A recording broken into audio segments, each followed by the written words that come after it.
It's trying to share, just see. Yes, sir. Now you just stop sharing the screen, sir. Sir will give the welcome address and introduction of screen, and then we'll. So now I will start it. No, sir. Now I'm going to start it. Sure.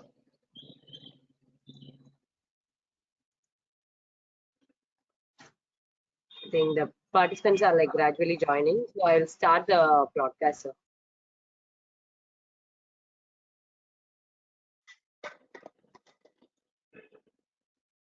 So you can start, sir. Okay, thank you. Good evening to everybody. Today's session speaker LV Shyam sir, and all the members, those who are participating in online. I welcome each one of you. This is our fifth Fema series of sessions. Today we are going to discuss that Fema borrowing or lending regulation 2000. And generally we know that all residents or non-residents as a friendship, we generally lending or borrowing money from each other in India. Whether they can borrow or lend money in foreign exchange or foreign currency, that's a big question. So the Fema, as I told, Fema is a very crucial area now as far as profession is concerned. And in practice, so many areas we are facing or maybe in a highway or a little way relating to some of the connected area in Fema. So that is why we decided to conduct a series of Fema seminars. This is the fifth series, and fortunately, we have a good faculty today, Shyam Sundar sir. And I hope that he will discuss regarding the foreign subsidiary and the subsidiary company or NRI directors, capital and current account transactions, how we can deal within the limit of the Fema. Last time we had that what are the process for appeal of ED proceedings in Fema. They had discussed given us a very insight regarding that procedure of appeals in ED matters. Like that today, how we are able to get or what are the procedure or what are the things to be taken care of when we doing the audit or when we doing the Fema activity or foreign exchange regulations. Our expert will discuss in detail. So I would like very much privileged to introduce our today's faculty. LV Shyam Sundar is a member of ICAI and has also completed PGCDBM from XLRI. He was working as a company secretary in an Indo-Malaysian company, listed at the BSc for 4 years. During his tenure as a company secretary, he was also leading the risk management, heading the risk management, corporate finance, legal and human resource department at various stages, and was also on board of the subsidiaries. He is presently a company secretary in practice, and his area of focus interests include Fema, fundraising, business advisory, valuation, NCLT, and corporate laws. He is the director of Ascent Akshayam, and partner of PKF Revival IPA. He has exposure in advising, representing, consulting, and implementing corporate insolvency and resolution process and liquidation as per Insolvency and Bankruptcy Code 2016, with a special focus on preparing and structuring resolution plans. Presently, sir is the insolvency professional for 5 companies. He is a keen tennis player also and has a passion for teaching and training, and is a visiting faculty or resource person at ICSI, BIT, IIT Madras, CSIE, NABARD, and other business schools or private institutions.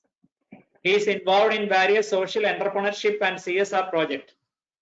He is also conduct online entrepreneurship program focusing on MSME, business and startups. These are the small introduction regarding our expert faculty today, Shyam Sundar sir. he is going to take us regarding the Fema Borrowing Lending Regulation and Act, and we can understand or we can clarify our doubts regarding what are the procedure or aspects as per the rules of the Fema in relation to borrowing and lending. So with these small words, I welcome you, sir, for the August audience and the session for Fema borrowing and lending. Thank you. Thank you very much. Thank you, sir. Thank you, sir. Thanks for the wonderful introduction, and I would like to thank the Institute of Chartered Accountants of India for giving me this opportunity to address this audience in terms of sharing our experience and mutually understanding Fema better. Can I start my session, sir? You can start. Yeah, okay. So today, what we are planning to cover is on borrowing and lending under Fema, and also import and export. So basically, that's what we are going to cover for today. So let me start with an introduction to Fema. But before we get into the introduction, maybe I will take everybody on board that as much as possible that we can keep this session interactive, and we will have some discussions and we'll have some stories, so that what happens is that we are able to concentrate and focus and then look at practically what the challenges are. So I would like to have a lot of interaction, and maybe we will have few questions to start with, basically for our understanding. I don't know that it is a fifth session on the Fema series, but then maybe I want to put it across in my own fashion. So maybe we'll get a small 5 minutes of introduction to Fema, and then we get into straight into it. So the first question, what I have in mind in terms of, we all know that we had FERA and then we got into Fema, and Fema is a very liberalized mechanism. The first question we want to understand is, do we at all need restrictions on foreign exchange? Do you need Fema at this point in time? Because we have so much of reserves which are built. Is it required that we need to have restrictions on foreign exchange? So that's my first question. So I want to understand, maybe on the chat box, if some of you could feel what, according to you, should we have restrictions, or are we reached a stage where we say that there are no restrictions? Let's be like Europe, let's be like certain other countries where they said there's no restrictions on foreign exchange. You could buy, sell, import, export, anything without any restrictions. Have we moved to that point? Maybe on the chat box, yes or no could help. I want to see whether the chat box is also something we could interact. If it is not possible, do let me know, so that we will not have that kind of a thing. We can look at an alternative. Because I did see a chat box, and it says that chat box, you could put it to the organizers and panels and to everybody, to all audience. So if you could put it to all audience, maybe a couple of you, then we can understand whether we can use that as a forum also. Do we have to have restrictions? Can I have your inputs also, or have we moved a point where we don't need any restrictions?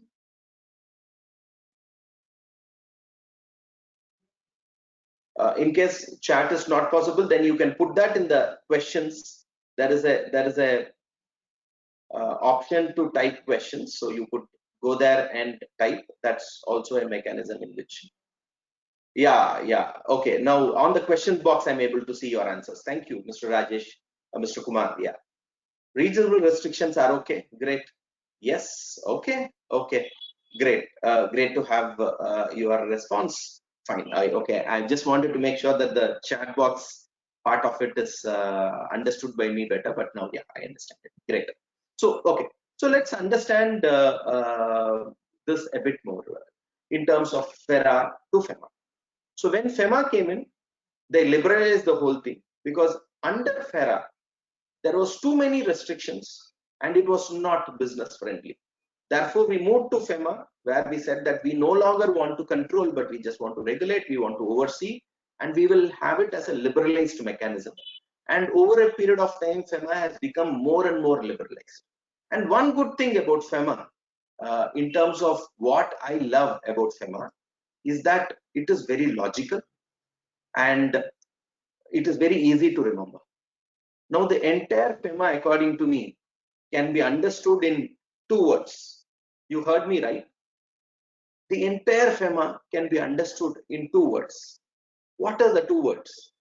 Advantage, resident. Advantage, resident. Conserve, forex. Very simple to understand. If you look at the entire way Fema has been drafted, it tries to protect the residents in all transactions. Now let's take an example. Assuming I'm a resident and I have a friend who is a non-resident, who is from, say, UK. Now I want to purchase shares of an Indian company which he is holding. I want to purchase from him. That is position number 1. Position number 2, he wants to purchase shares from me. That is position number 2. Now let's look at what the pricing regulation. Now, in the first instance where I want to purchase, the resident want to purchase, he can purchase at a fair value or lower. If a non-resident has to purchase, he has to purchase at fair value or higher. Now, simple. They say, if somebody is going to be benefited, let the resident be benefited. So, advantage resident. That is why I call it. So, it is from that perspective that the entire Fema, if we see, there is definitely an advantage which is given to a resident, and it's very logical. It looks at what is required for business and then how it can be, Fema can be put to use by the business community. So we need to understand that we are required to have foreign money, but at the end of the day, we can't have too much foreign money. We'll understand that a bit more easily. So the general rule with regard to Fema is considered is there are 2 methods or 2 categories of transactions. One is the current account transaction, one is the capital account transaction. Now, current account transactions are transactions which are in the normal course of business, which is import, export, business, and all that. Capital account transaction is where transactions where there is a change in the asset and liability position of a person in India, or a resident in India, or a non-resident outside of India. If there is a change in the assets and liability position, then that will fall under the capital account transaction. So any loans what we take, any capital investment we take, all that falls under capital account transaction.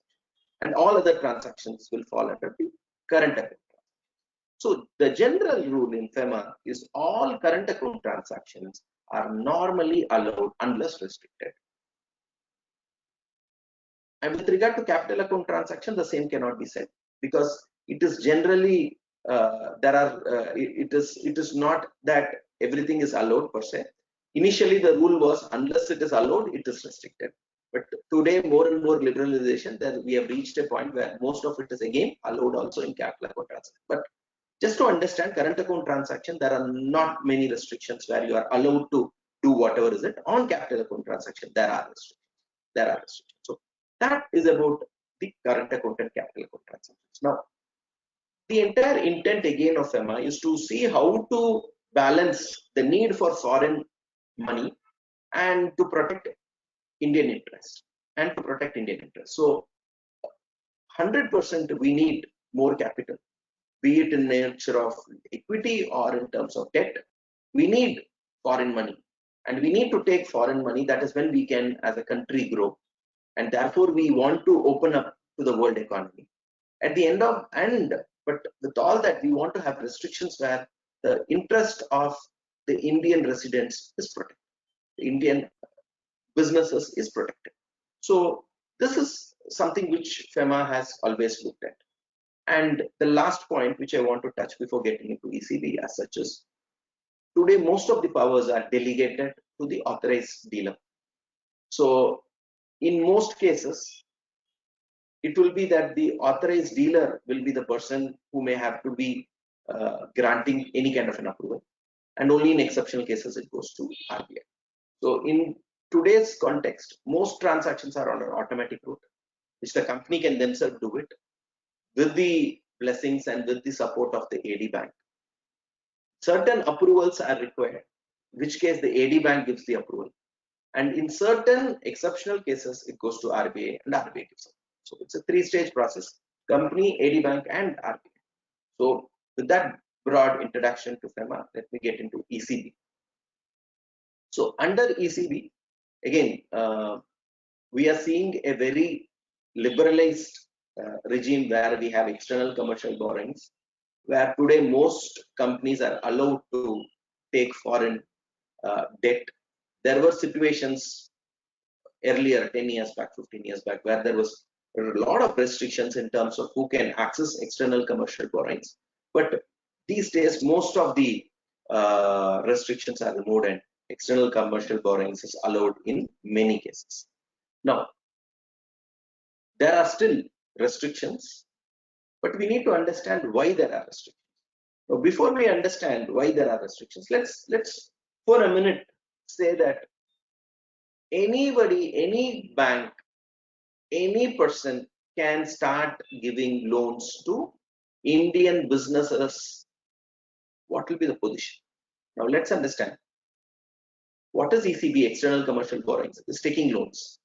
Now let us say for a minute that we don't have any restriction and we allow anybody and everybody, every bank to lend, be it purchase of home, be it purchase of car, be it working capital, be it capital expenses. If we allow everybody to access foreign debt, what will be the impact? What will happen? Maybe I would like to have your response. You could use the question platform.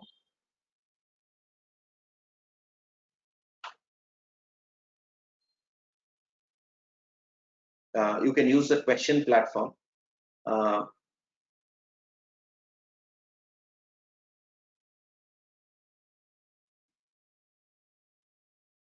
Okay, the question is this: can we allow foreign debt to flow into India without any restrictions? If so, what will happen? What will be the impact on the economy if everybody is allowed to freely lend to Indian corporates?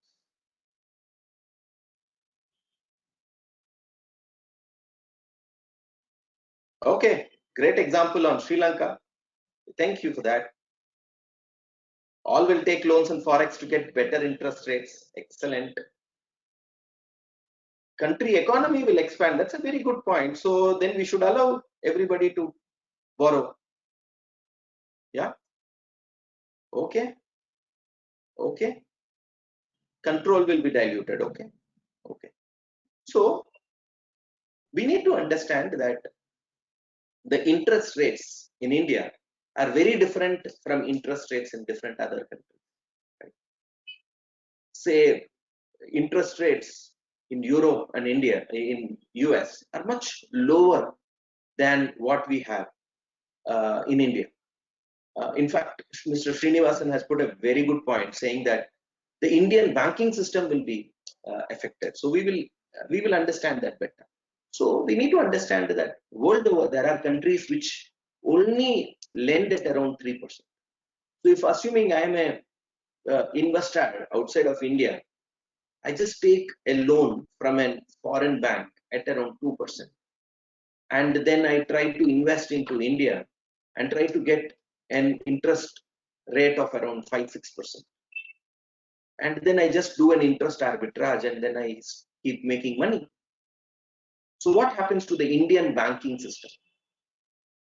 Indian banking system, what will happen? So that was a very good point where somebody has said that Indian banking system will be affected, because we need to understand that we are a saving economy.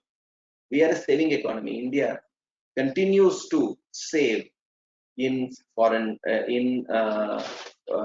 fixed deposits.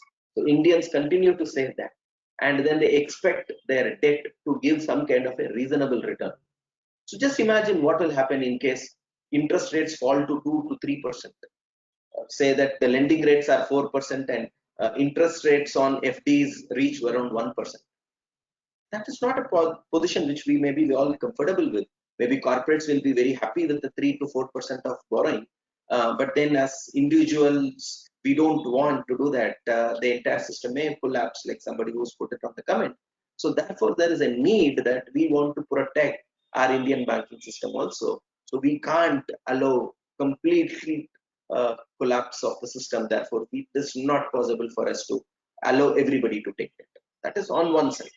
The other side, we need businesses to take loans. Why?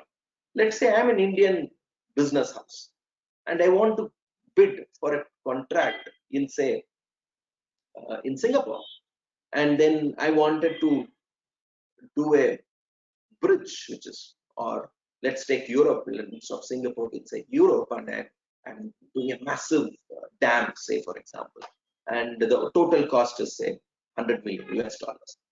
And then my lending rate in India is, say, at 8%.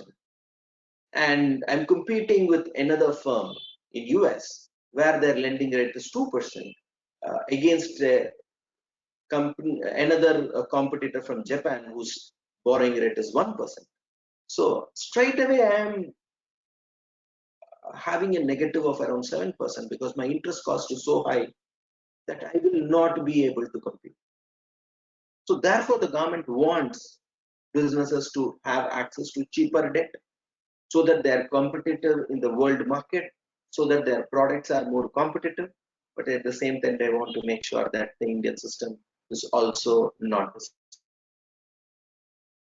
So it's a very balanced approach which the government has to adopt when it looks at ECB regulation. So that is the background with which we need to be looking at it.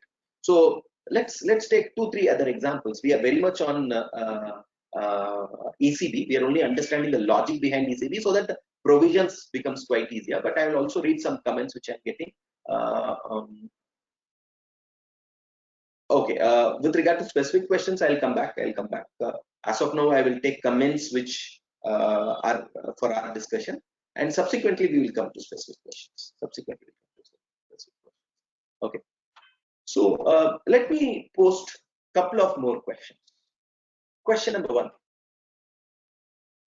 can we allow foreign money, ECB? We just understood that in case we are wanting to construct a dam, be it in Europe,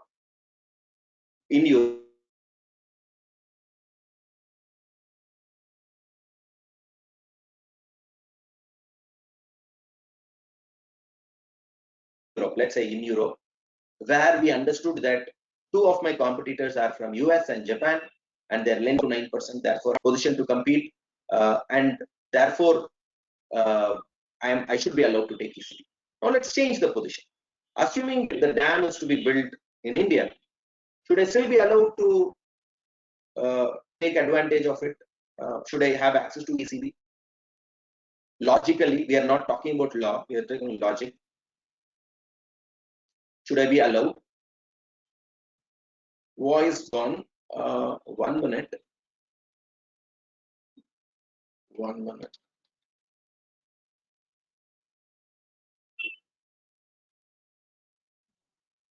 Yeah, okay. I'll repeat the question. So I did say that an Indian company is competing to build a dam in Europe. Now let's change the situation. They want to build a dam in India. In that case, should they be allowed to take ECB because they're competing with global players? Yes or no was the question. And the answer obviously is yes, for a simple fact that you're still competing with foreign players, and therefore you should be allowed to take ECB. Now let me change the facts. Should we allow ECB foreign nationals to purchase real estate in India? Because let's say that 2020, the real estate was really down, COVID impacted and all that, and we want real estate to also boom. Should we allow foreign money to come into real estate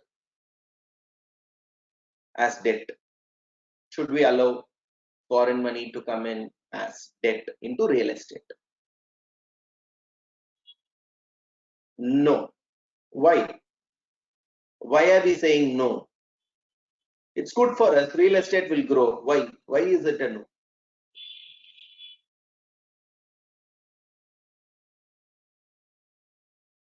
Why do we say that we don't want money into real estate as ECB. It's not allowed. We are trying to understand the logic as to why it is not allowed. Not that the regulations so, but then there is a logic as to why it is not. No, not allowed by Fema. I'm not getting into act at all. I'm only asking logic. Logically, why are we saying that we don't want foreign money in real estate?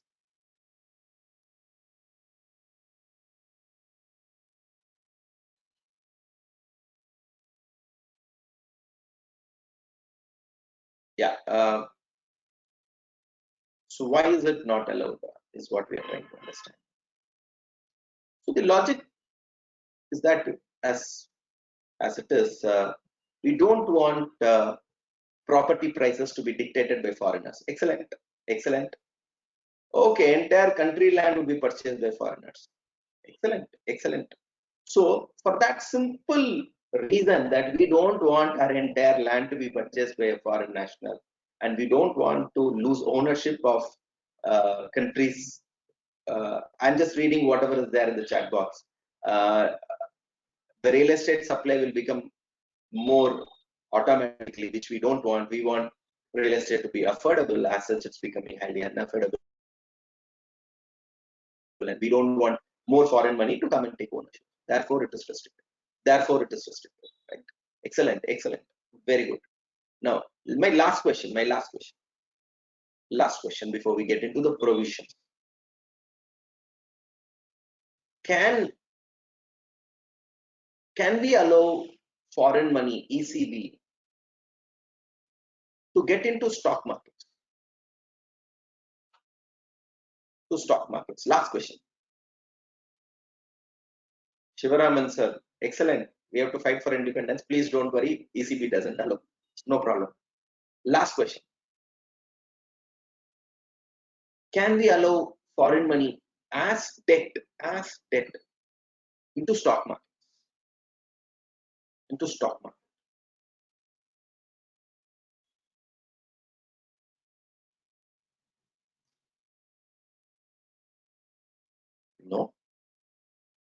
No. Okay. I'm only understanding the logic as to why we want to say no. What is the logic? Why do we say we don't want foreign money as debt into capital markets? When you are allowing FIIs to invest, when I am allowing FPI to invest, sir, Sriraman sir, I'm not looking at the provisions at all. I'm not looking at the provisions. I'm only understanding logic. More dangerous. Why? We are trying to understand why we are saying we don't want. Okay. So again, the logic being, we want foreign money, but we want foreign money for a productive purpose. Right? Stock markets, etc., is going to be like our on lending, etc. You can come in as equity because it's an equity instrument. You want to take risk, take an equity risk, but don't try to get in as debt where your interest rates, you are trying to protect your principal and trying to see how you can earn interest on your profits. That is not what is looked at, right? So therefore, it is not allowed. Now, why we did a bit of time, why we spent a bit of time, is because we wanted to understand logic. And thanks for all those comments, because I'll just highlight one or two real good comments. One of it was, it will lead to speculation, which we don't want in the stock market, which was a good comment. And then we had a couple of comments saying that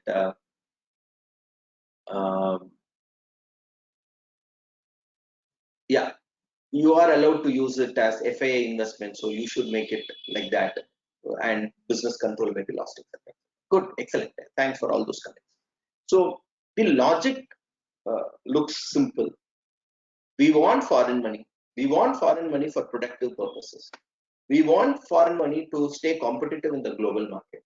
But we don't want foreign money in certain categories where we feel we are very sensitive, be it real estate, be it stock markets, be it banking system.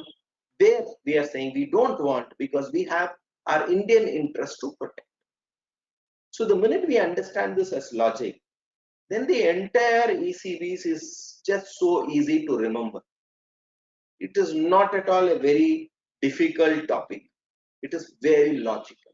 It is very logical. And before we started the regulations, most of you were bang on target in terms of what was the provision, just based on logic, right? So we'll understand the provisions better. This is what we are going to cover. We are going to cover definition. We are going to look at what is ECB. We are looking at what is the forms of ECB. Who are the eligible borrowers? Who are the lenders? What is the restriction on ECB? What is the minimum average maturity period? What is the restricted end use negative list, and certain other points. And then we finally look at external commercial lending. So that's how we plan to do it today. So 1 minute. Yeah.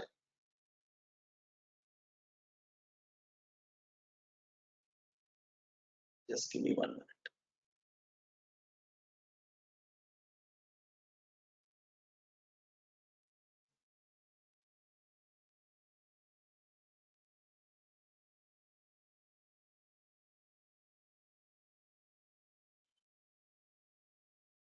Yeah. So what is ECB? Is borrowing by an eligible resident entity from outside of India.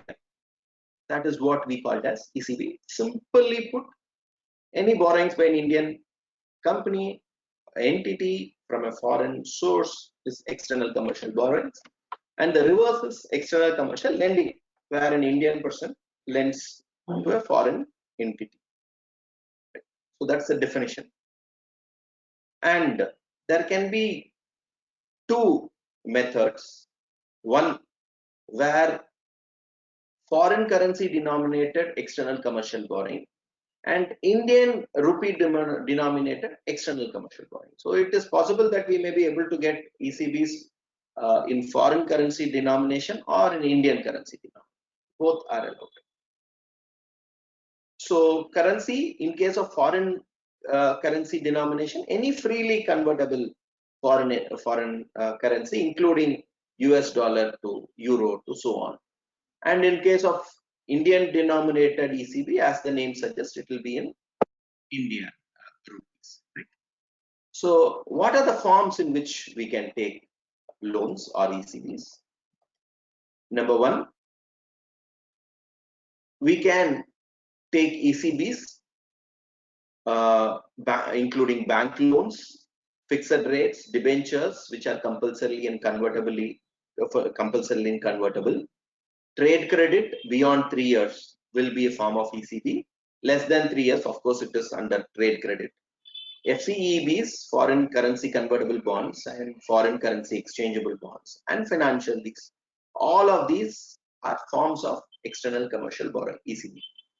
And with regard to Indian rupee denominated ECB, again, the same thing with certain changes with regard to what can happen, etc., etc. So FCCBs and FCEBs are not there. Other things are always there in terms of the forms of ECB, right? So who is eligible to take? So foreign currency denomination bonds, all entities which are eligible to receive FDI are eligible for ECB.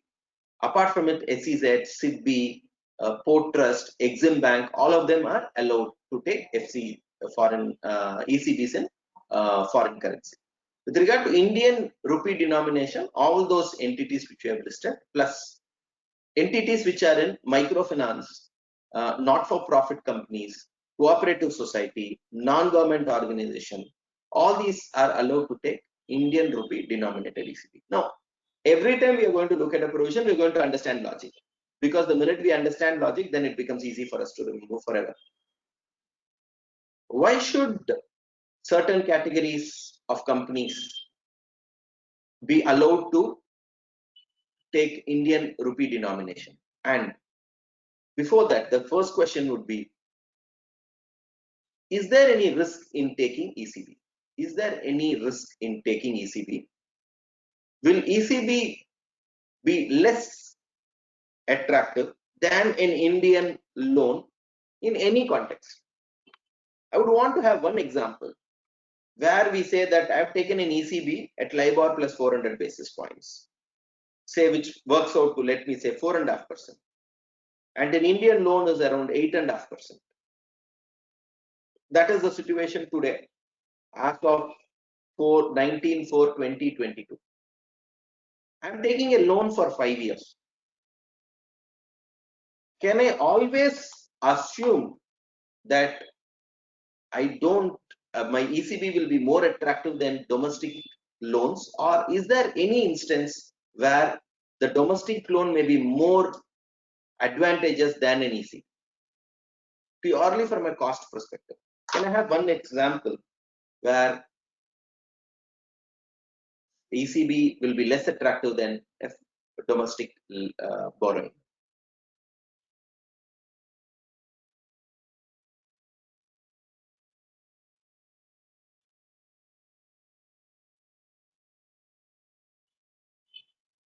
Any response? Question being, will ECB always be advantageous, or is there situations where ECB will not be advantageous? So ECB per se, because of the interest costs, will be advantageous, but then we always have to understand that there can be foreign exchange fluctuation. The rupee may strengthen, the rupee may weaken, and our borrowings, if it is based on US dollars, then we may end up paying more US dollars, which may offset our savings with regard to interest costs. So obviously, there is a requirement to hedge. There is a requirement to hedge unless the company has a natural hedge. Unless the company has a natural hedge.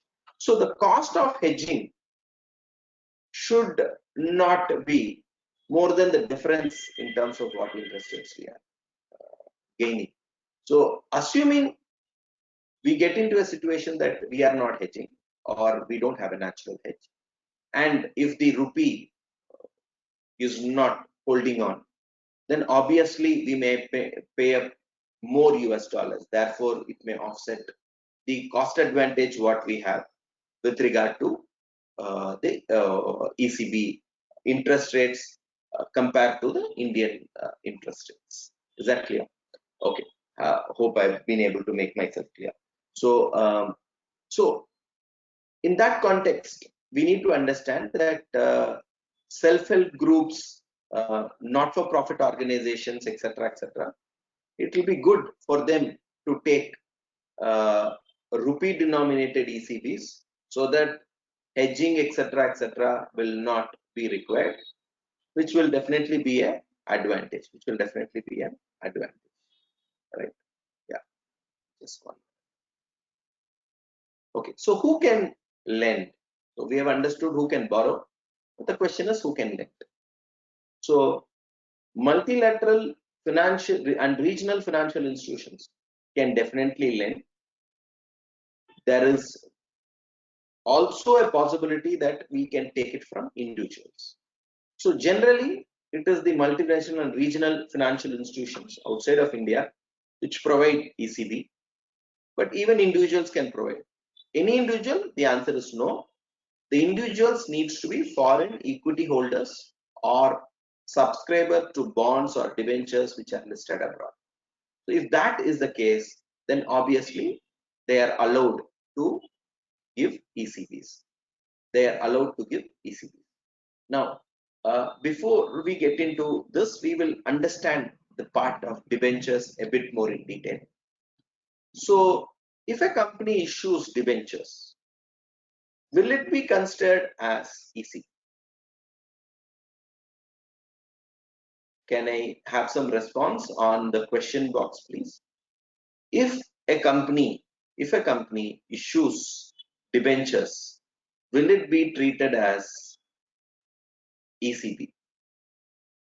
So we need to look at the form of ECB where it says debentures, but it also provides something. It talks about compulsorily convertible debentures or optionally convertible debentures, other than fully and compulsorily convertible debentures. So, in case a Indian entity issues debentures which are fully and compulsorily convertible into equity shares, then they are not forming part of ECB. So those debentures will not be treated as external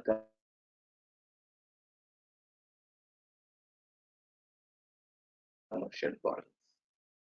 Any debenture which is partially convertible or optionally convertible will fall under the definition of ECB. But if it is fully and compulsorily convertible into equity, it will not fall under the provisions of ECB. Therefore, they will not be required to comply with the ECB regulations, right? Okay. So, so individuals, if they are foreign equity holders or subscribers to bonds, debentures, yes, they are somebody who can be given. They can offer ECB loans, right? Then foreign branches and subsidiaries of Indian banks, they are also eligible lenders where they could actually lend on ECBs. Foreign currency denomination ECB are permitted as are only permitted to act as lenders for FCY ECB, which is foreign currency exchange, external commercial borrowings, except FCCBs and FCEBs. What is FCCBs and FCEBs? FCCBs are foreign currency convertible bonds, where it's a convertible bond issued by a company, which is part of ECB. And in case the conversion happens not in my company and it happens in one of my associate or group company, then it's called foreign currency exchange bonds. Foreign currency exchange bonds, right? And then we come into Indian rupee denominated ECB. That is subject to applicable prudential norms, can participate as arranger, underwriter, banker, trader for rupee denominated bonds issued overseas. However, underwriting by foreign brands, etc., are not allowed. We need to understand, in many cases, the logic is this and the provision is this, that they do not allow the foreign Indian banks or branches or subsidiaries of the Indian banks to actually lend as ECBs, for a simple fact that it is Indian money which is going out and coming back to India in the form of ECB, which is not allowed. So that there is a restriction in terms of allowing foreign branches or subsidiaries of Indian bank to underwrite any of the ECB loan transactions. Now, restrictions, any type of guarantees which are issued by Indian bank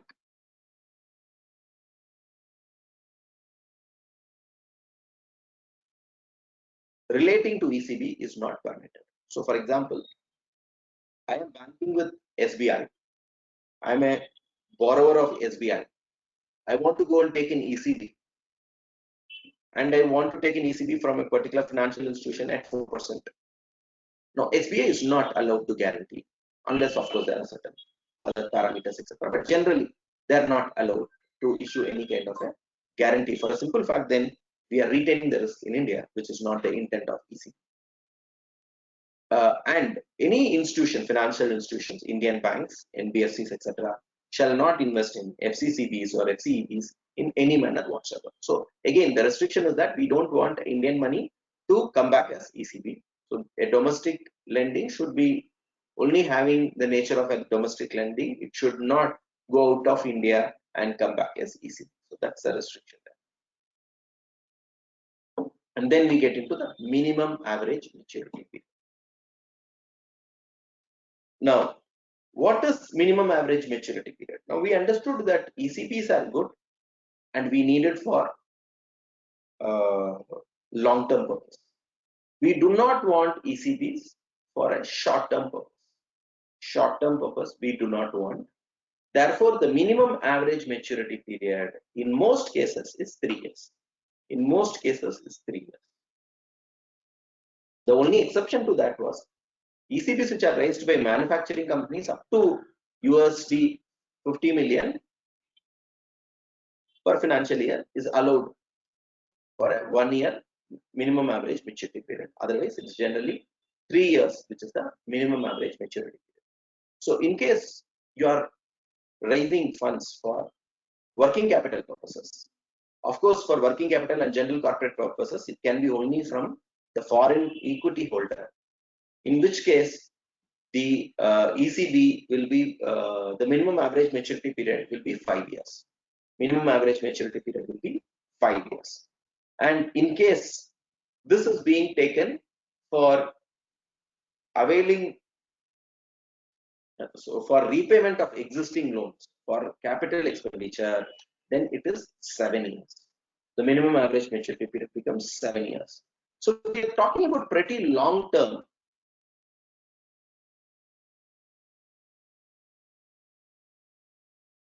Wherever we feel threatened, where we feel Indian banking system will have a problem, wherever we feel that certain segments we don't want, we increase the minimum average maturity period, right?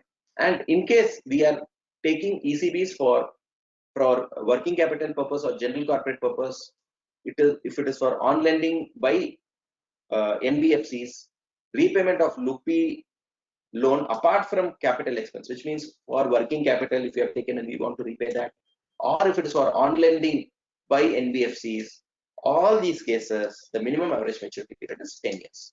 So a lender can lend only as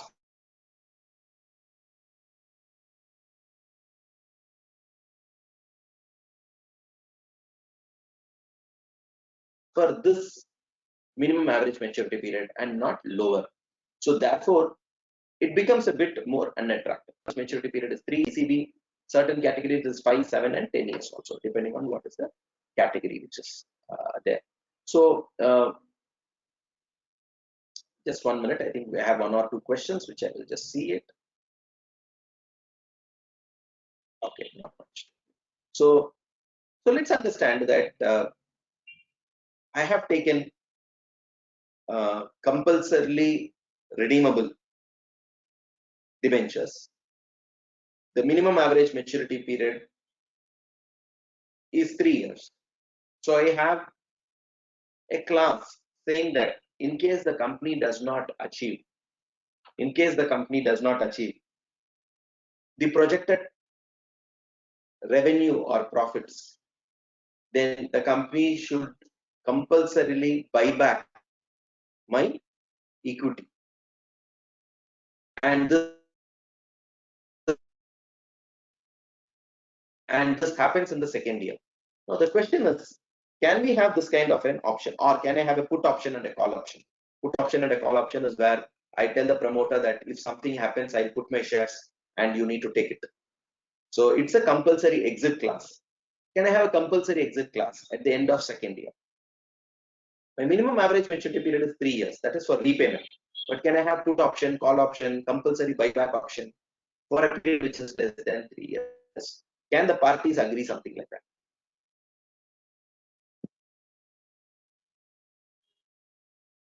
So we need to understand that. Any response to that?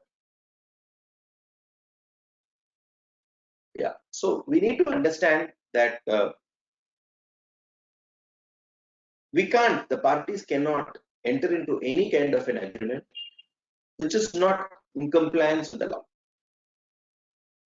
We can't accept for a compulsory buyback at the end of 2 years or so, because the minimum average maturity period for a debt 3 years, right? And of course, put option, call option, and all that. Again, it should not be structured in such a way that we are not complying with the law. Now, let's look at a small example. We'll take the example of Tata and Mishri. The whole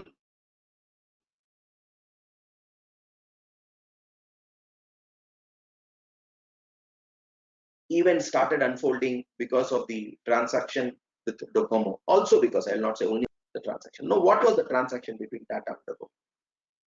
When Docomo entered India, they had a particular arrangement saying that at the end of a specified period, say 10 years, there was a compulsory exit to be given to Docomo at the fair value or 50% of the investment value, whichever was lower. So let's say that 100 rupees is my investment value, and today my fair value is 20 rupees. The parties had agreed that Tata will provide an exit to Docomo at 50 rupees. Now, this was the agreement between the parties. When this had to be implemented, there were certain practical challenges. Now, one of the challenge was the regulations, the Fema regulations, as it was at the point of the transaction getting matured, was that no foreign national can be paid more than what is the fair value. And in this case, 50 rupees is the fair value. Even if the parties agreed for 20 rupees is the fair value. Even if the parties have agreed on 50 rupees, the same cannot be implemented. At least it cannot be implemented by an Indian company because it will violate the provisions of FEMA, right? So parties cannot have any kind of a condition in the agreement which is contrary to the regulations which are there under FEMA. So the answer to the question is that we can't have any kind of a exit option at the end of 2 years because the average maturity period is 3 years. The average maturity period is 3 years. Now we come to the end use, which is the negative list. We look at what is the negative list. Now this is something we try to understand logic, which we will now understand the equation also. So ECB is not allowed for the following sectors. One, real estate sector. Now we did discuss as to why it is not required, and finally we said that we don't want foreigners to come and occupy Indian lands and we will lose ownership and all that, and therefore we don't want ECB, and therefore ECB is not allowed in real estate activity. Number two, we don't want investment in capital market because we feel already there is too much of money which is coming into the capital market, and we don't want more debt to come. They are already allowed to invest into equity market, but then we are not allowing them to invest into the equity market through a debt instrument. Therefore, ECB is not allowed for capital markets. Again, if you wanting to do capital investment, equity investment, sorry, then you can't take ECBs to do equity investment. So that is not allowed. If it is a equity, then it has to be equity risk. So you are not allowed to take a loan and then use it for equity investment. Then it is restricted or not allowed for certain purposes like working capital loan and general corporate purposes. So working capital loan and general corporate purposes, there is a restriction in taking ECB. Not that it is completely prohibited. You can take ECB loans from foreign equity shareholders for working capital purpose, general corporate purpose, or for repayment of rupee loan. That is allowed only from foreign equity holder. And in case you are raising ECBs for working capital purpose or general corporate purpose on lending by NBFCs, etc., then that has to be for, again, only through NBFCs, etc., subject to the minimum average maturity period. Then only to that extent it is allowed. Now, there is a restriction again on repayment of rupee loan, except if the ECB is raised for repayment of rupee loan availed domestically for capital expenses. Again, the minimum average maturity period is 7 years in that case. And ECB is raised for any other purpose, repayment of Indian rupee loan for any other purpose, including working capital, then the minimum average maturity period is 10 years. So to that extent, there is a restriction. Right?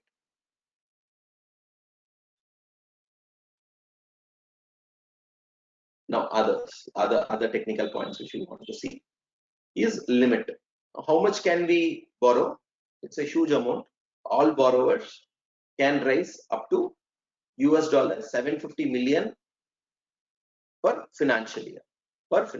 So every company can borrow up to $750 million. Startups can raise up to $3 million in every financial year. Leverage, in case of FCY denominated ECB raised from foreign direct equity holders, then there is a need to make sure that the debt equity ratio, etc., is not exceeding a particular limit which has been set, which is 7:1, right?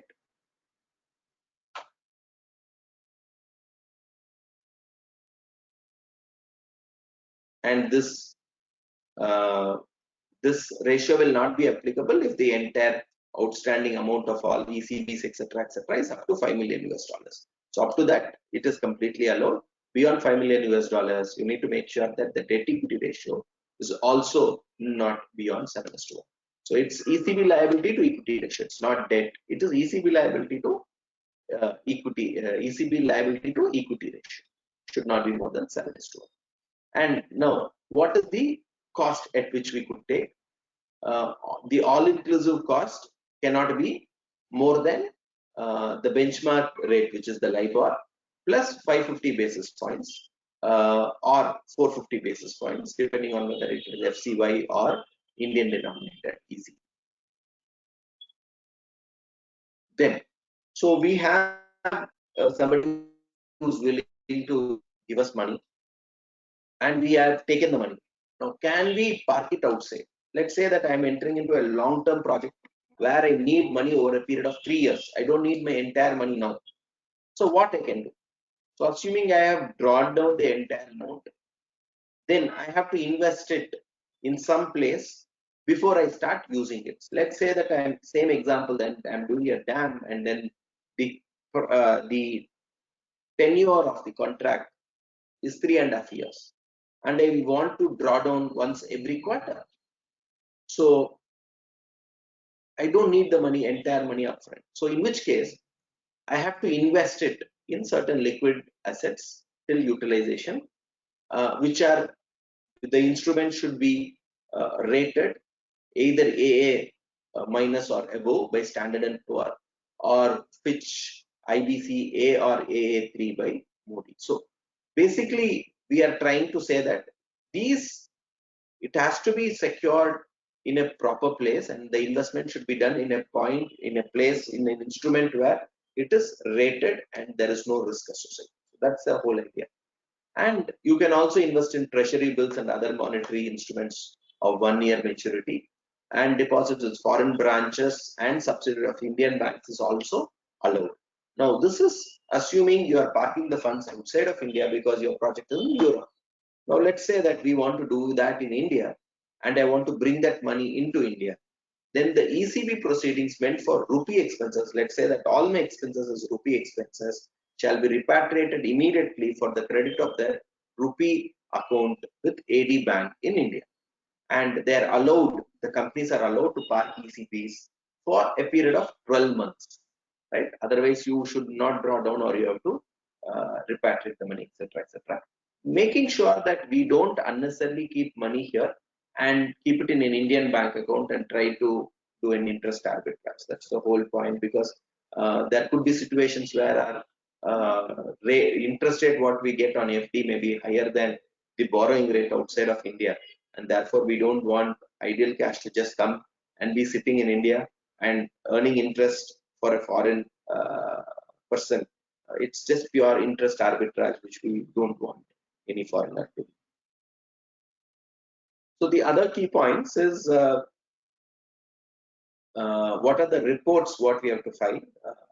We have to file a form called ECB with the AD Bank, and the AD Bank will forward a copy to the director, balance of payments, etc., etc. And for every ECB transaction, we will get something called the LRN, loan registration number. This LRN will become, it's a UIN, it's a unique identification number, which will be given for every ECB transaction, which will be required at the time of repatriation of interest, principal, etc. And wherever there is any change in terms and conditions, then a fresh ECB is required to be filed, so that the reporting is taken care of, be it tenure, be it amount, be it interest rates, etc., etc. A fresh ECB return is to be filed with the updated information. And apart from all this, monthly returns is required to be filed. ECB2 on a monthly basis is required to be filed within 7 days from the close of the month. And in case of any delay with regard to filing form ECB2, then the penalty is 5,000 rupees for up to 30 calendar days. And if it is more in terms of more than 3 years, then it is 50,000 per year. And it is more than 3 years, then it is 1 lakh per year. That is the penal provisions with regard to this one. And then once again, yeah. And then we have something called the untraceable entity. There have been instances in the past where certain entities which have taken ECBs are not traceable.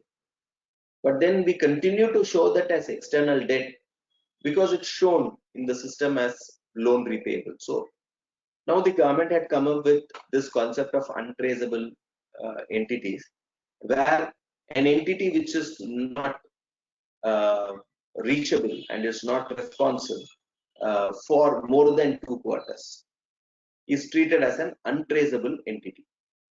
So they have not submitted their statutory audit certificate for the last 2 years. They are not found in the register office and they are not reachable. Then all these entities are classified as non-traceable, untraceable entities. So with regard to untraceable entities, of course, there can be no fresh ECB application which is possible. And obviously there cannot be any inward remittance on an automatic basis. But most important, there will be a form form ECB without certification from the company, which will be filed with the heading untraceable entity written in bold on the top, and the outstanding amount will be written as written off from external debt liability of the country. So in the country's books, we will say that ABC have borrowed ECBs and it is repayable to so and so country, but they are not traceable. Therefore, we have written off the liability because obviously we are not able to trace them. Therefore, there is no point in keeping it as external debt liability of the country. Right. Now, conversion of ECB into equity. Can we convert ECB into equity? The answer is yes. ECB can be converted into equity.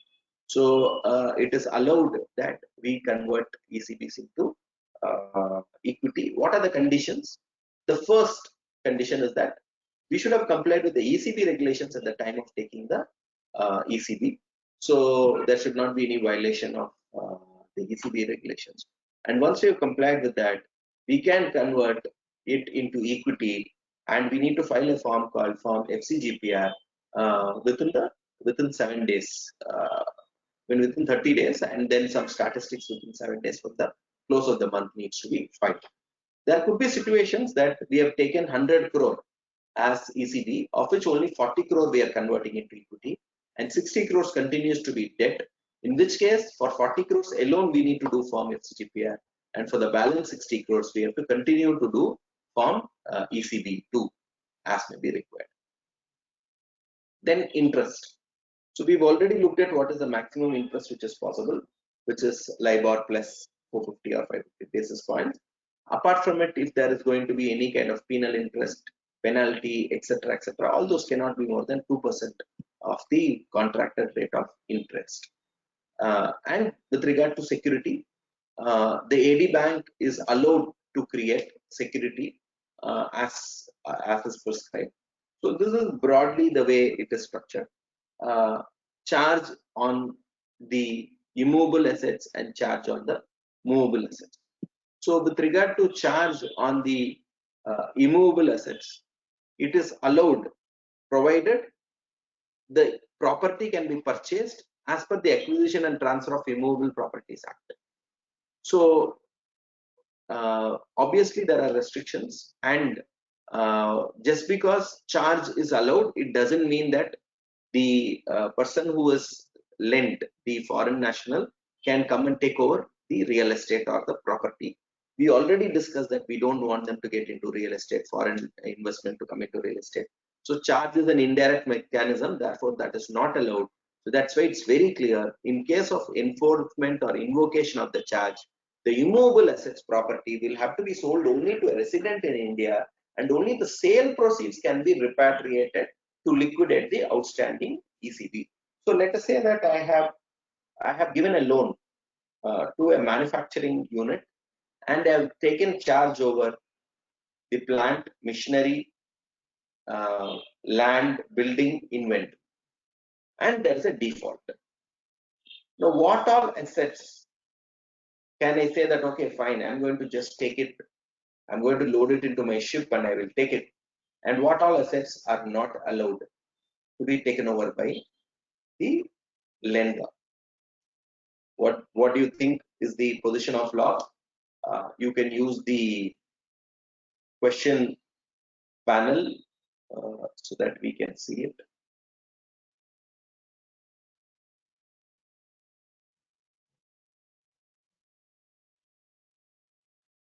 I'm not able to see the question. Yeah. Okay, so the question is this: I've lent money to a manufacturing company, and I have taken charge of the land, building, plant, machinery, inventory, and there's a default. Now, as a lender, can I take over certain assets and ship it back to my home country?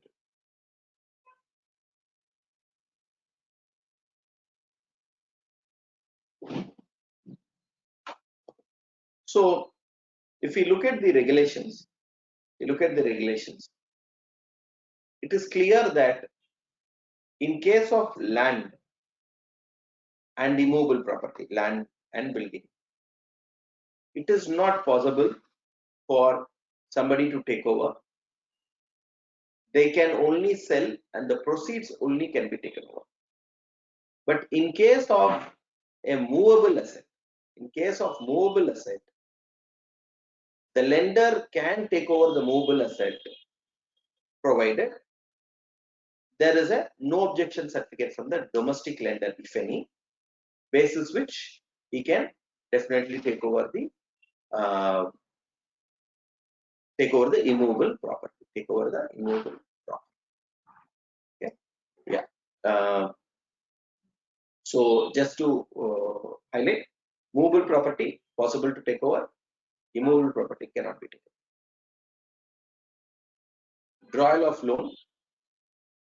The minute we are getting ECB, as we discussed, we need to file the necessary forms, and the RBI will allot the unique identification number called the LRN, loan registration number.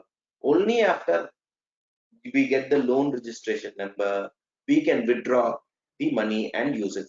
In case we do it before we get approval, then we are liable for penalty, and compounding may have to be looked at, And next, on debt servicing, the AD Bank is allowed and has been granted general permission to make remittance of principal, interest, etc., in conformity with the borrowing regulations, right? So that is on ECB. We will look at the trade credit. So what is, of course, we are still in ECB, saying we will look at the trade credit in ECB. So trade credit refers to the credit given by overseas suppliers, banks, financial institutions, etc., for capital goods or non-capital goods. It can be buyer's credit or supplier's credit. Now, what is buyer credit? What is supplier credit? Assuming there is a supplier who is wanting to supply a crane, and we want to purchase that, and the person who is supplying the crane, he says that the cost is X and you can pay it in 36 months. That's what we call as the supplier credit, where the supplier is giving it. The other credit is the buyer credit, where the buyer takes a loan from a foreign company or an NBFC or from any other person outside of India, saying that, okay, I'm going to purchase this capital equipment and I'm going to pay you in 60 installments or 36 installments or 24 installments. That's called the buyer's credit. So who is eligible? Person residing in India acting as an importer is allowed to take trade credit. So what are the what is the amount involved? So under automatic route for oil and gas companies, which I don't want to get into, it's 150 million, but for generally all other companies it is 50 million per import transaction. So it's a huge amount which can be taken as trade credit.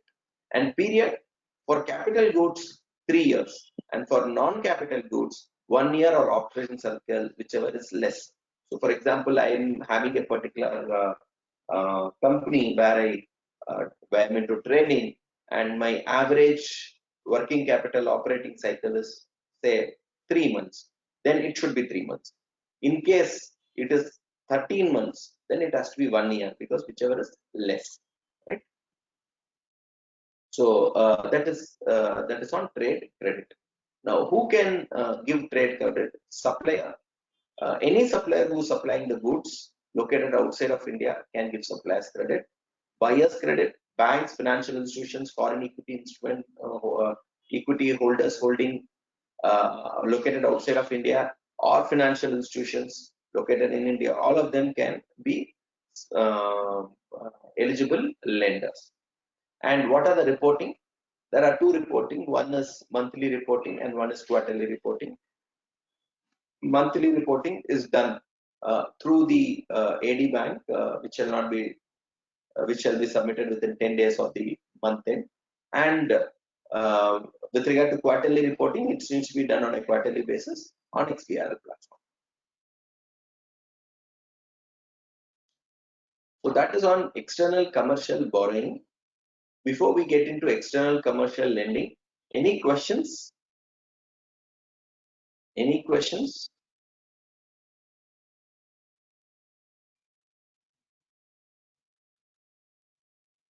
If there are no questions, then I will move on to lending.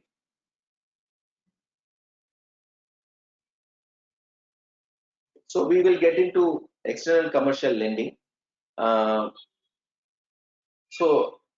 Lending by persons resident in India, there can be two ways in which the lending can happen. One through foreign currency and one through Indian rupees. Right? So with regard to foreign currency, it can be lending by the authorized dealer in India or its branch outside of India, or can be any other person apart from the authorized dealer. With regard to Indian rupees, again, it can be lending by an authorized dealer or by any other person other than the authorized dealer. So these are the four categories of lending.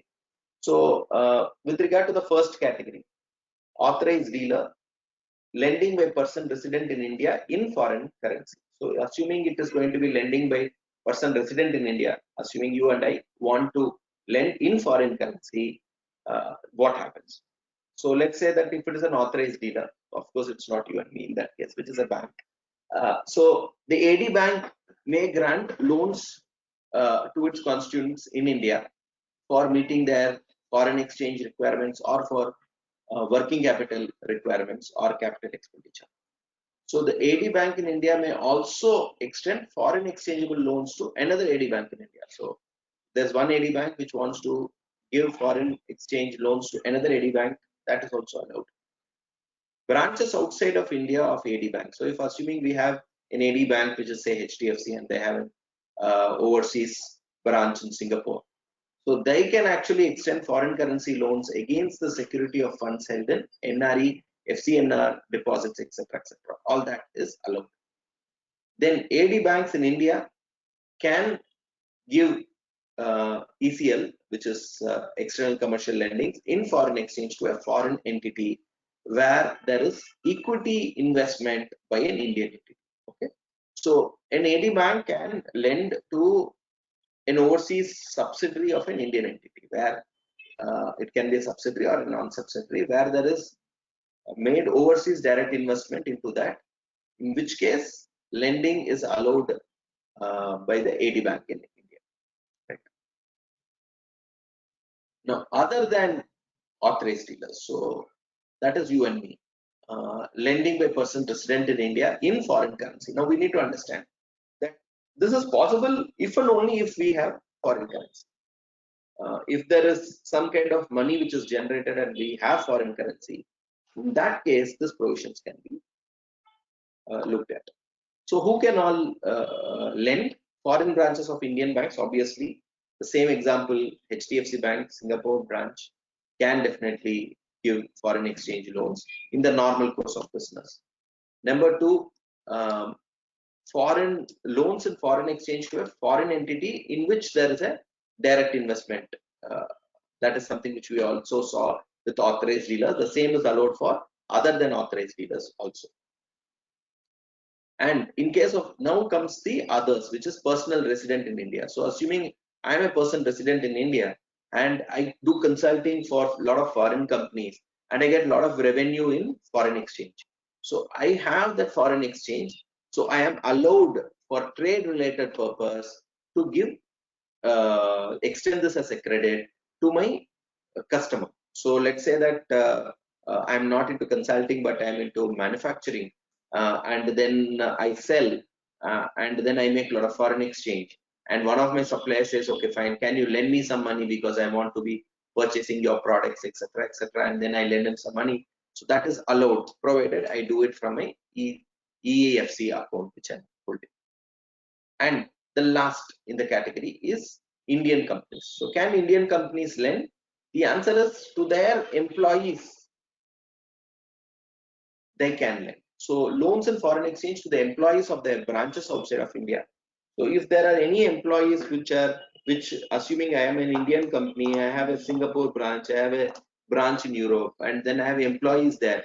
To them, I can give loans in foreign currency for personal purposes, provided the loan shall be granted for personal purpose in accordance with the lender staff scheme and not for any other restricted use. So if it is so, then yes, I can lend in foreign currency to my employees who are staying outside of India. Now we look at the second situation, which is Indian currency. So we just understood that how lending can happen in foreign currency. Now we will understand how it can happen in the Indian currency. So again, two categories, authorized dealers and others. So authorized dealers, again, they can grant loans to NRIs, OCB cardholders. Obviously, Indian rupees you can lend only to NRIs, OCB or cardholders. It cannot be lent to complete foreign nationals. Which for the purpose which can be given, it can be given for them to purchase residential property, motor vehicles, cars, or any other business purposes. It can be given. It can be given as OD, overdraft in rupee account maintained with AD Bank in India by a branch outside of India. So a branch outside of India can also provide rupee account maintained outside of India. The value shall not be more than 5 million or such amount as well prescribed by RBI. So other than authorized dealers, so can there be other than authorized dealers which can be given? The answer is yes. It is possible that lending can happen. Again, you and me in this situation, we have rupee amount which is there in our bank account. Can we lend? The answer is yes, to a small extent. What are the what is allowed?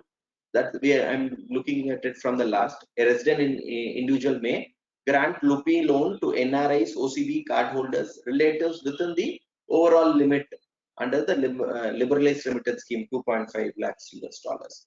So to that extent, I can lend loans to NRIs, relatives, etc., OCI holders, etc., etc. An Indian entity, which is a company,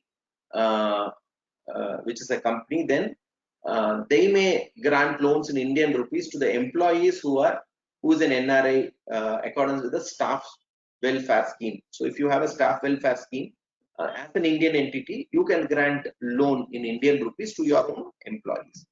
And any registered non-banking financial institution in India or a housing financial institution, they can also lend, provided that loan is for purchase of housing loan or vehicle to NRIs or OCBs or cardholders, etc. So these are the situations which where it is allowed, lending is allowed. So let me just quickly summarize, and then maybe we will see how we can take it from there. So what we covered today in the first half of the session was borrowing and lending. So with regard to borrowing, which is on ECB, we understood that ECBs are generally allowed for productive purpose, long-term purpose, etc., etc., where any lender can lend, not any lender, financial institutions, etc., etc., can lend for any capital requirement, etc. Foreign equity holders can lend for working capital and general corporate purposes, and the lending shall be based on the interest rates, which are LIBOR plus 450 or 550 basis points, and there is a tenure which is called the minimum average maturity period, and the loans have to be as per the minimum average maturity period, which is in most cases 3 years, but in certain cases there is 5 years, 7 years, and 10 years. And there is a restriction on end use. Not every ECB can be taken. There is an end use restriction where it is not allowed for real estate activity. It is not allowed for on lending by NBFCs. On lending, it's not allowed for capital markets, investment into capital markets, and a couple of other areas which is not allowed. Otherwise, ECBs are allowed. That's a negative list. And wherever we are taking ECBs, it is required that we need to file necessary returns and get the loan registration number, which is the LRN, we call it. Only after we get the LRN, we are allowed to draw down the loan. And in case we want to do the drawdown over a staggered basis, depending on whether we want the money in rupee terms or foreign exchange, we need to hold it in specified securities so that there is no interest arbitrage. In the same time, there is definite security to the amount which is being deposited. So that and we need to be filing ECB2 as a return. And we also looked at external commercial borrowings, ECBs, whatever has been taken, can be converted into equity. So ECB can be converted to equity, and wherever there's a conversion, we need to be filing a form called FCGPR. And in case it's only a partial conversion and not a full conversion, then whatever is to the extent of partial conversion, we need to be filing FCGPR, and whatever loans continue, we need to be filing form ECB2. And in case of delay, etc., there is penalties starting from 5,000 to 50,000 per year to 1 lakh per year, depending on how much of delay we are doing. So that's basically on ECB. And then we looked at external commercial lending, where we looked at how loans can be lent. So we understood that there are two broad categories.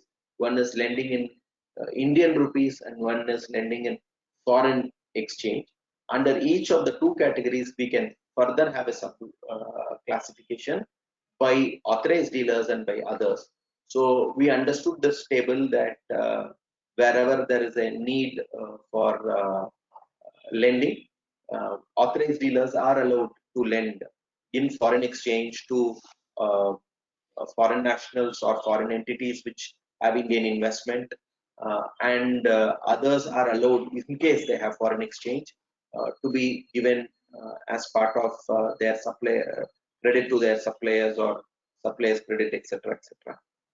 And with regard to Indian rupees, we understood that authorized dealers can give in INR, can lend it to in INR to NRIs, OCBs, etc., for purchase of residential house, car, or any other requirement that may be allowed.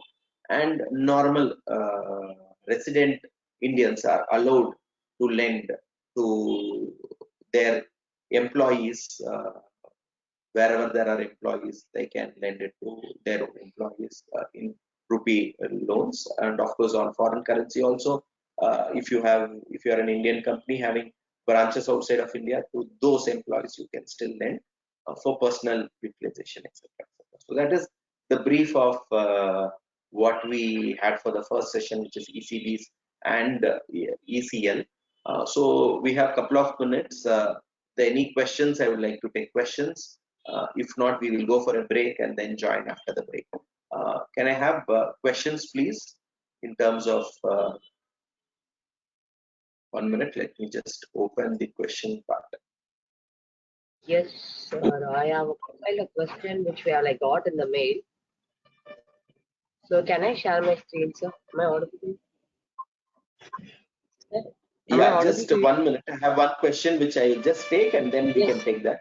Can it be nil interest rate from a foreign shareholder? Now, this is what we have is a cap on the interest rate.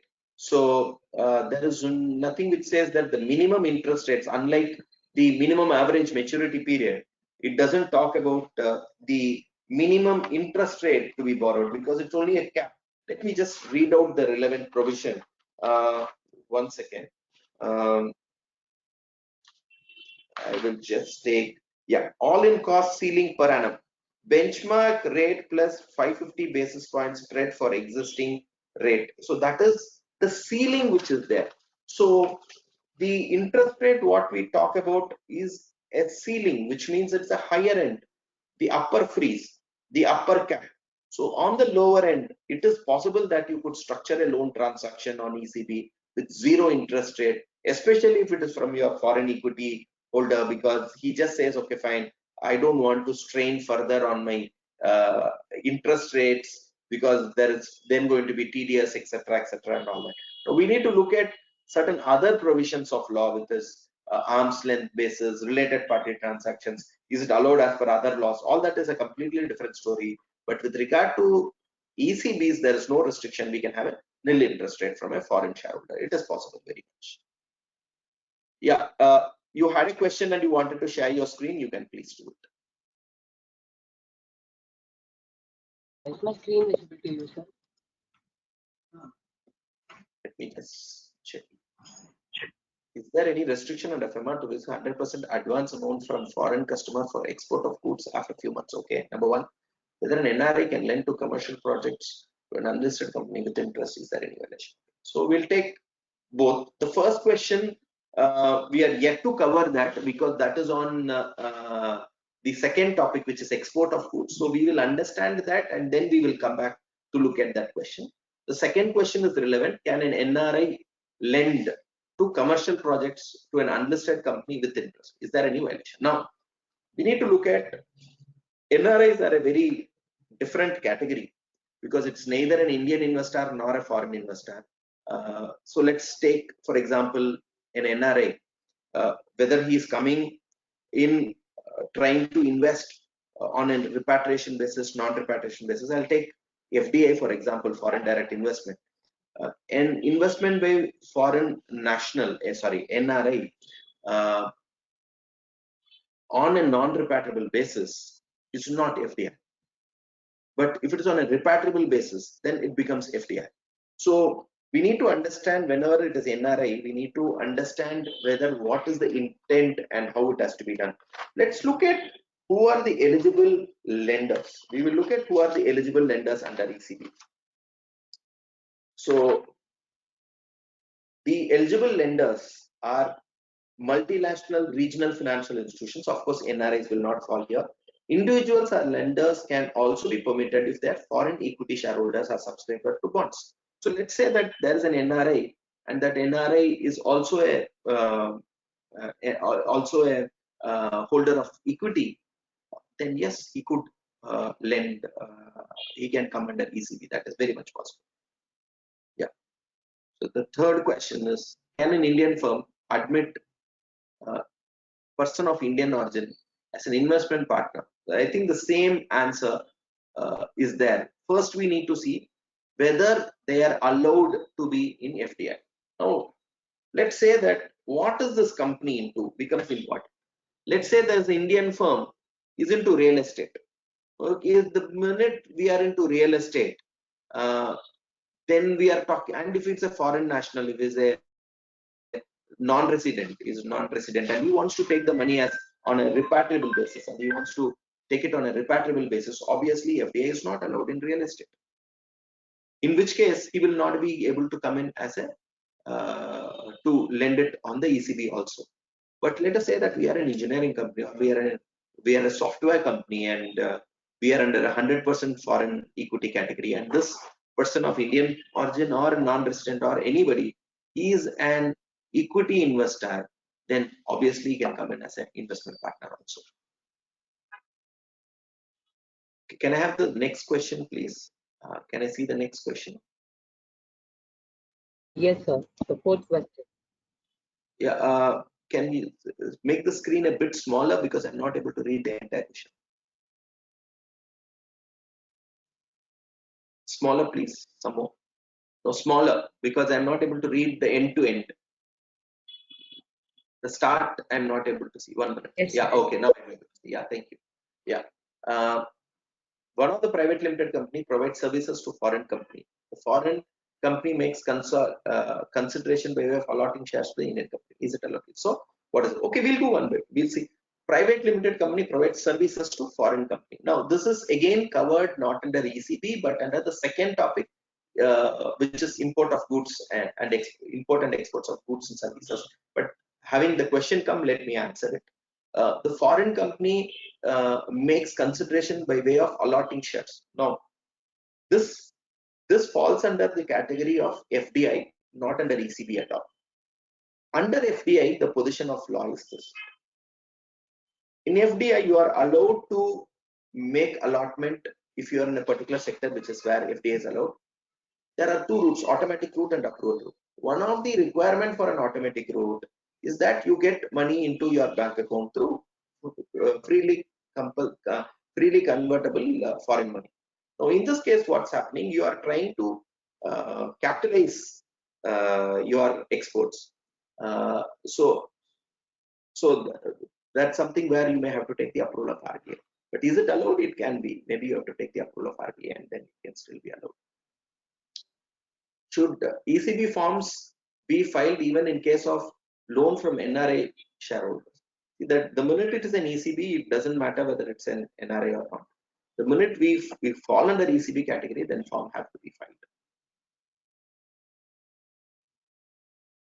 Can you please elaborate again on restriction on Indian companies branch to lend through ECB?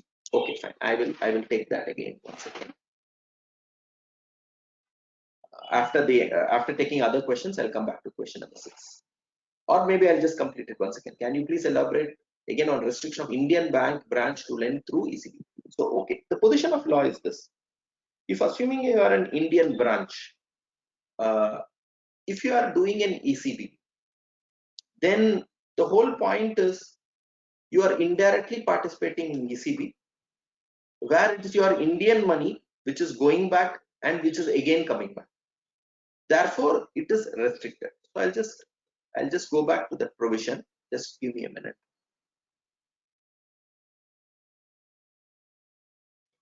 Issuance of any type of guarantee is not allowed. Further, financial institutions are not allowed to invest in FCCBs, ECBs in any manner. So wherever there is 1 minute.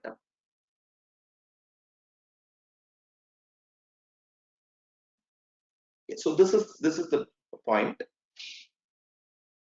There is a restriction by foreign branches, subsidiaries in India, where if you want to underwrite, then you are not allowed to underwrite, and that's the restriction. And you are not allowed to give any kind of guarantee. That's a restriction. And you are not allowed to participate in FCCBs or FCEBs in whatever manner. So those are the restrictions of the Indian branch to lend through ECB regulations. Can an NRA bring in his foreign earned income into India and invest in short market either in his own name or through a partnership firm where he's a partner? No. So this is a completely different question. So can an NRA bring in foreign earned income into India? Again, there is bringing it in foreign currency in Indian account, NRO, NRE account, and so on and so forth. But let's just keep it very simple from a repatriation basis. Let's say that we want to keep the money in India, not on a repatriable basis. So we are looking more of an Indian investment. So we bring it into India, and then I invest into stock market. There is no problem. The problem will be when you want to repatriate the money outside of India, because as long as it's not repatriated, then you will not get into the foreign exchange regulations. So it is allowed that he could do it. Now, can he become a partner? That is the second question. Again, an Indian national on non-repatriable basis, when he is entering into a partnership, etc., we could treat it as not a foreign investment at all, but as an Indian investment. But the minute he wants to repatriate the money outside of India, then it becomes a FDI. Then there are restrictions on becoming partner itself. It's a completely different topic by itself where it gets into FDI. So I don't want to get too much into it, but then there are restrictions. Again, repatriation, non-repatriation, that is the key. If it is on non-repatriation basis, then of course it's treated as an Indian investment. And Indian investment, there may not be any restriction. Will the equity instrument by NRI in Indian corporates on non-repatriable be considered as if there's any requirement? Okay, so this is again the position of this what we are discussing, again pertaining to FDI. So any investment on non-repatriable basis by an NRI, we don't treat it as an FDI.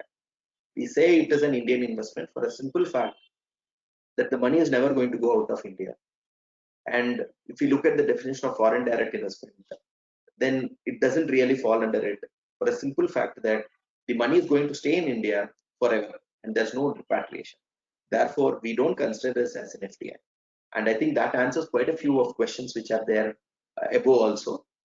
Yeah, that's the position of law, and that is how we looked at in FDI. Yeah. Any other question? So those were the questions compiled. So can we break for 5 minutes, sir? Yeah, 1 minute. I'll just check whether there's any other question on the chat box. Yes. Okay, I think those are the questions which are there. Yeah. Okay, so we will break for 5-10 minutes. Yes. Yeah, we'll break for 5-10 minutes and then we will. 6:40, now it is like 45 or 6:50 we will reconnect. Around 6:45 I'll sure. Sure. Thanks.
Sir, can we start the session, sir?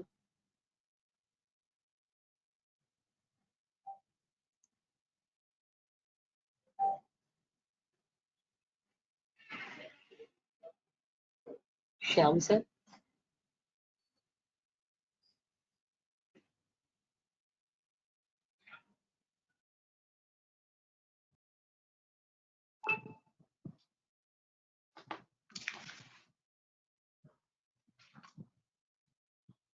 Shyam sir, are you there? Call the sir. I'll call.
Sir, you can start. Yes, sir. I have Yeah, given you I'm the just, present. Yes, yeah. Is it visible? sir. Visible. Yeah. Okay. Great. Excellent.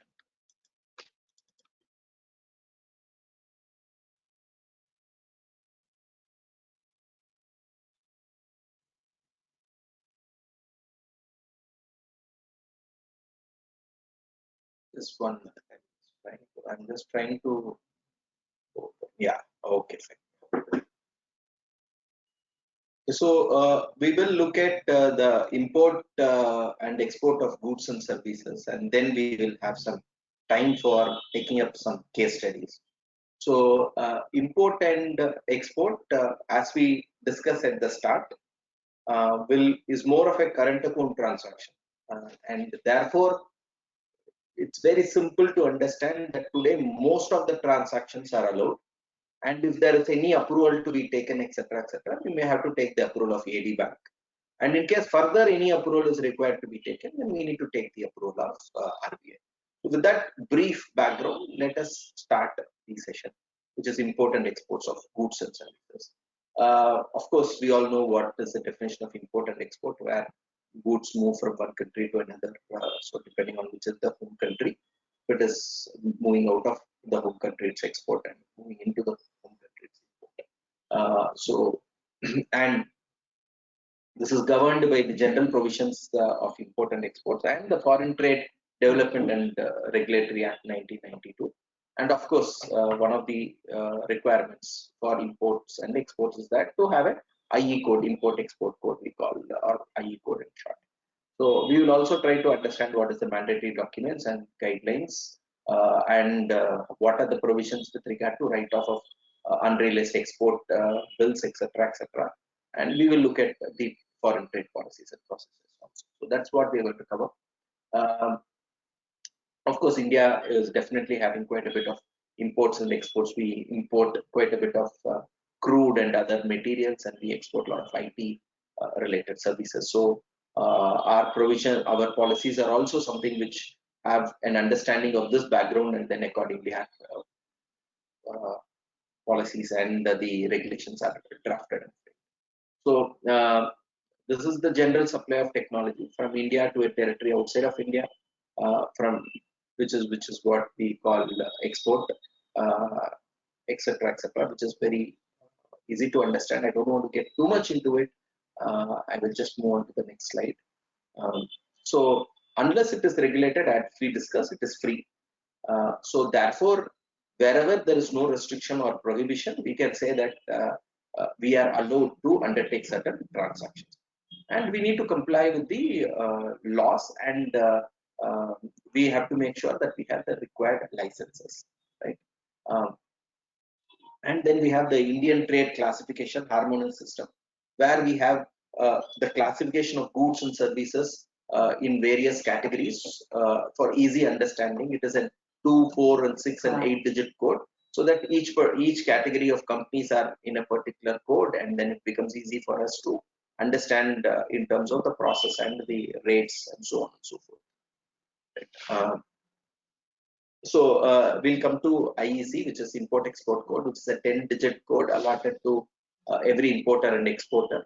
And then this is required, only one EC against one permanent PAN is issued, and this is required for any kind of import or export, right? So yeah, we'll get into the guidelines. So the first question, can we make advance remittance? This is the first question which is before us. So the authorized bank may allow remittances for making payments for imports in India to ensure, after ensuring that all the documents are bona fide and it's a bona fide transaction. So all import payments, any import payment what we have to make, the AD bank is the only bank which the AD bank is the only authority which allows, after going into all the documents and say that it's a bona fide transaction, and once it's convinced it's a bona fide transaction, then they are allowed to make the payment.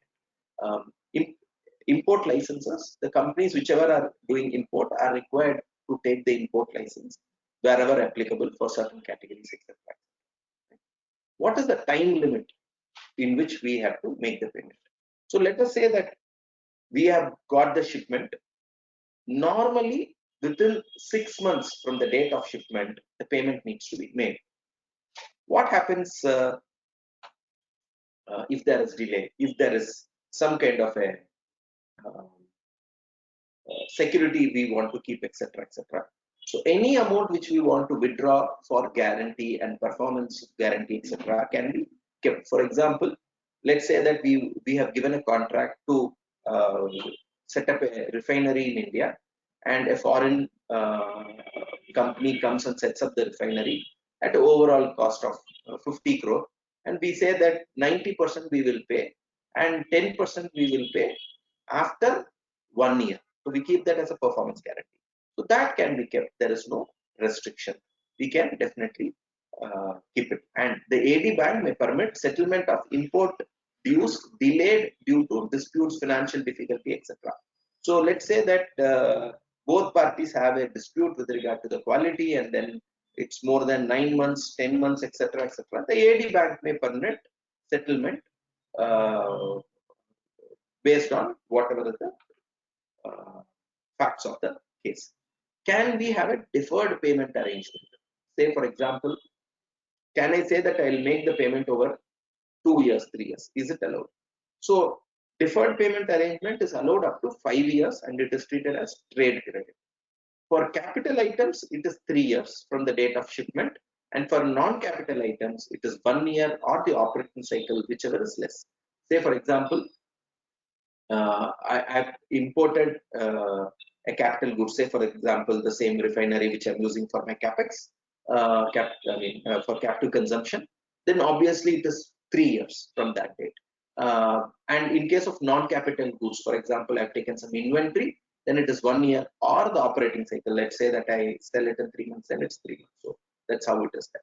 So in case of extension, the AD bank is authorized to consider granting extension of time up to 6 months at a time, maximum up to a period of 3 years. So an AD bank can allow extension for payment up to 3 years.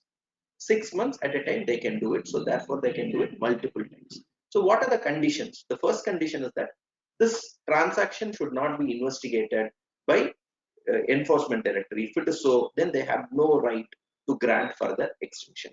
and wherever it is beyond 1 year, the total outstanding of the importer does not exceed 1 million or 10% of the average import remittance during the preceding 2 years. So they will look at what is that you have imported in the last 2 years. And if you have imported X and this only 10%, then they will allow for that time. And the date on which the extension has been granted needs to be given in the remarks. Now let us take a scenario that this is not 10%, but it is 25%. It is not 10%, but it is 25%. In which case, it has to go to RBI. In which case, it has to go for approval to RBI. So if these conditions are satisfied, then the AD bank can complete such extension, can grant such extension.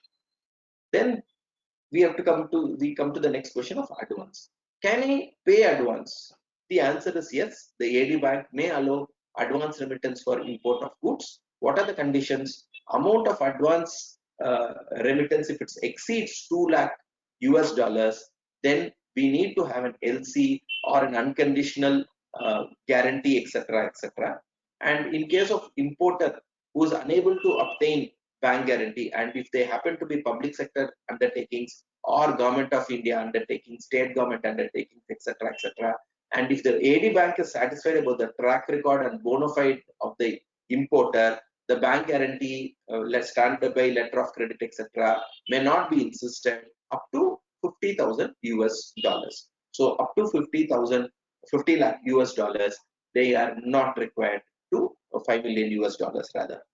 They are not required to give any kind of a bank guarantees, etc., etc. That exception is given to only public financial institutions and so on and so forth.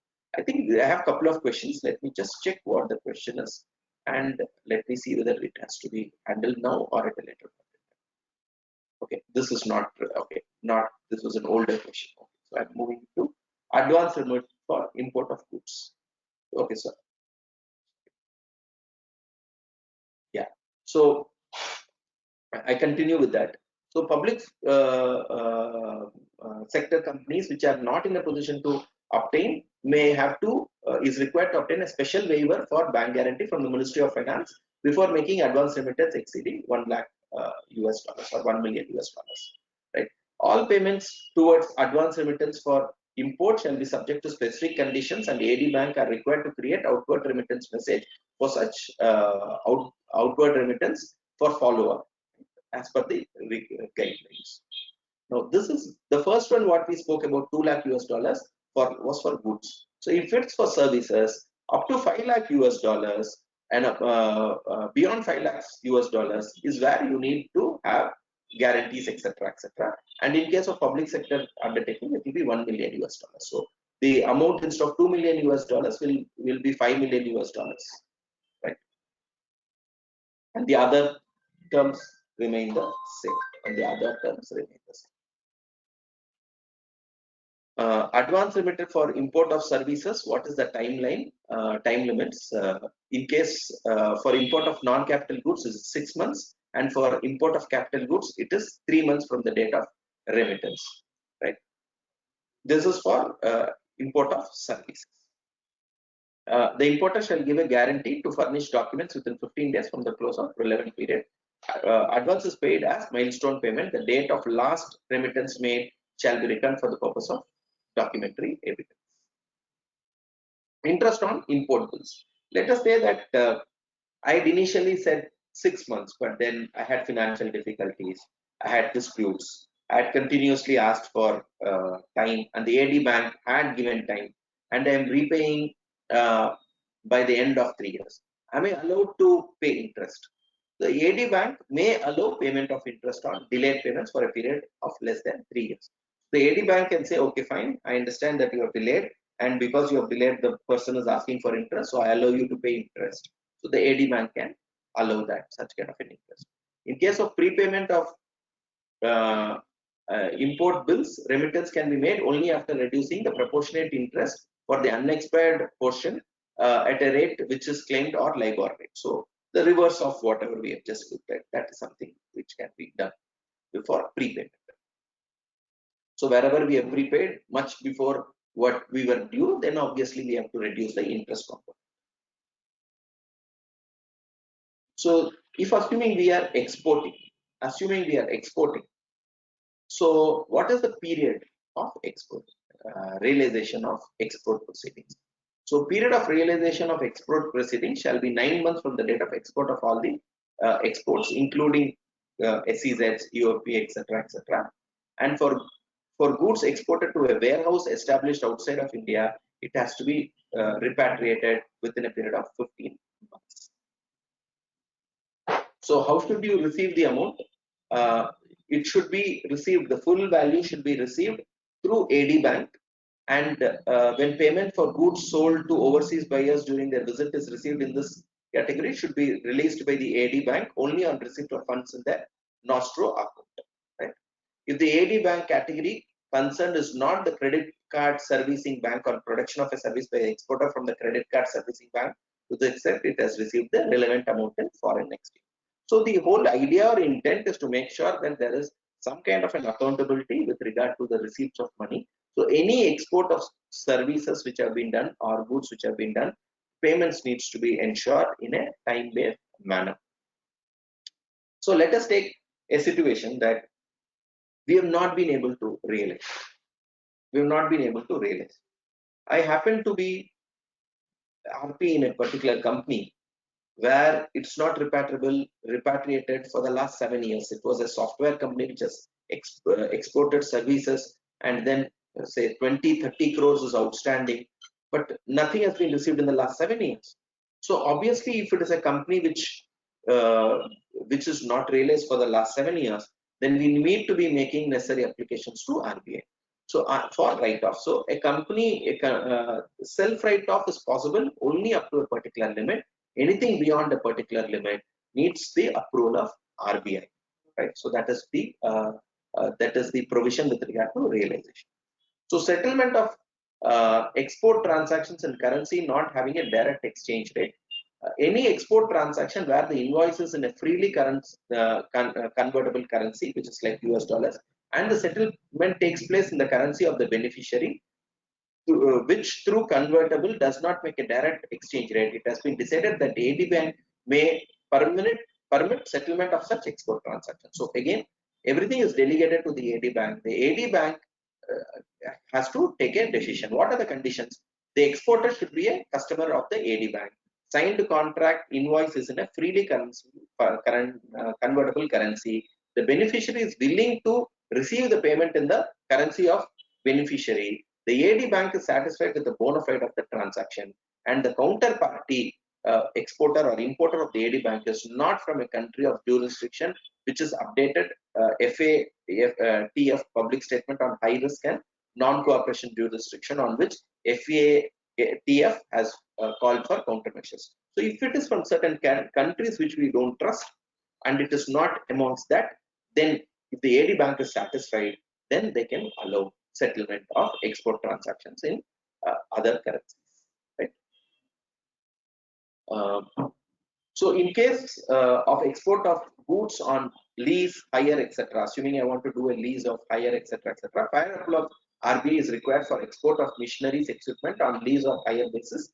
Exporters should apply for necessary permission through the AD Bank, and based on the approval, you can give the export of goods on lease, hire, etc. Receipt of advance against exports. So can the exporters receive advance? The answer is yes. Where an exporter receive advance payment, shipment needs to be done within a period of 1 year, and if not, it has to be refunded. Right? The rate of interest, if any, payable on the advance payment does not exceed LIBOR plus 100 basis points. So in case we are given any kind of an advance, that should not carry interest rate at LIBOR plus 100 basis points. In case of the exporter inability to make the shipment partially or fully within a period of 1 year, no remittance towards refund can be done without the prior approval of RBI. So it is very clear that it cannot be done. Now, let me share an example, a practical example. So we had a particular client who had received advance, of say 10 crores. And the advance for shipment of certain material, and it was to be done within a period of 1 year. Now the company did not ship the material within a period of 1 year, and they did not refund the money also in 1 year. What is the law? The law says before the end of 1 year, we will not question you. You refund the money in case you are not able to complete the assignment. If you are not able to complete the transaction, the minute it is more than 1 year, you need to get RBI approval. And in this case, what had happened? It was a clearly structured ECB which was violated. This company main business was into engineering. This company's main business was into engineering, and the export was for certain commodity which has got nothing to do with the construction industry. Say, for example, it was some agri products, and the company had no past experience in shipping agro products. So it was a clear case where the company had taken loan, used it for 1 year. They have done it twice. Then they actually refunded at the end of 365 days. Use that money for 365 days and then try to repeat the transaction. And the second or third transaction, they were not able to comply with it. So the RBI categorically told the company that what you have done is you have violated ECB regulation. You have taken some funds, foreign funds, used it for your working capital, because the company took a stand saying that we have violated the only that 365 days, and then the delay is only 1 year, 1 month. The RBI said that if you have taken it for procuring, if you have taken it for supplying agro products, you should have kept the money for the purchase of the commodity, or you should have kept it separately. But you used it for your working capital, which is a violation of whatever other regulation. But then they took a lenient view. They said that this is the first time the company is doing, and to be honest, RBI also doesn't want to be very aggressive on small transactions, etc. Though the amount involved was 10 crore, the RBI still felt it was a small amount, and therefore they allowed them to refund without much of penalty.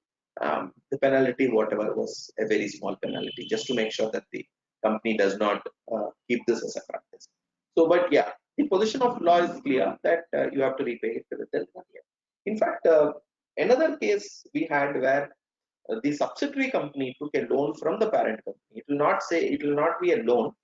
They had actually taken advance, and based on that advance, they had actually built a capital equipment. They used it for construction of investment into their capital equipment, and after a period of 4 years, they wanted to repay.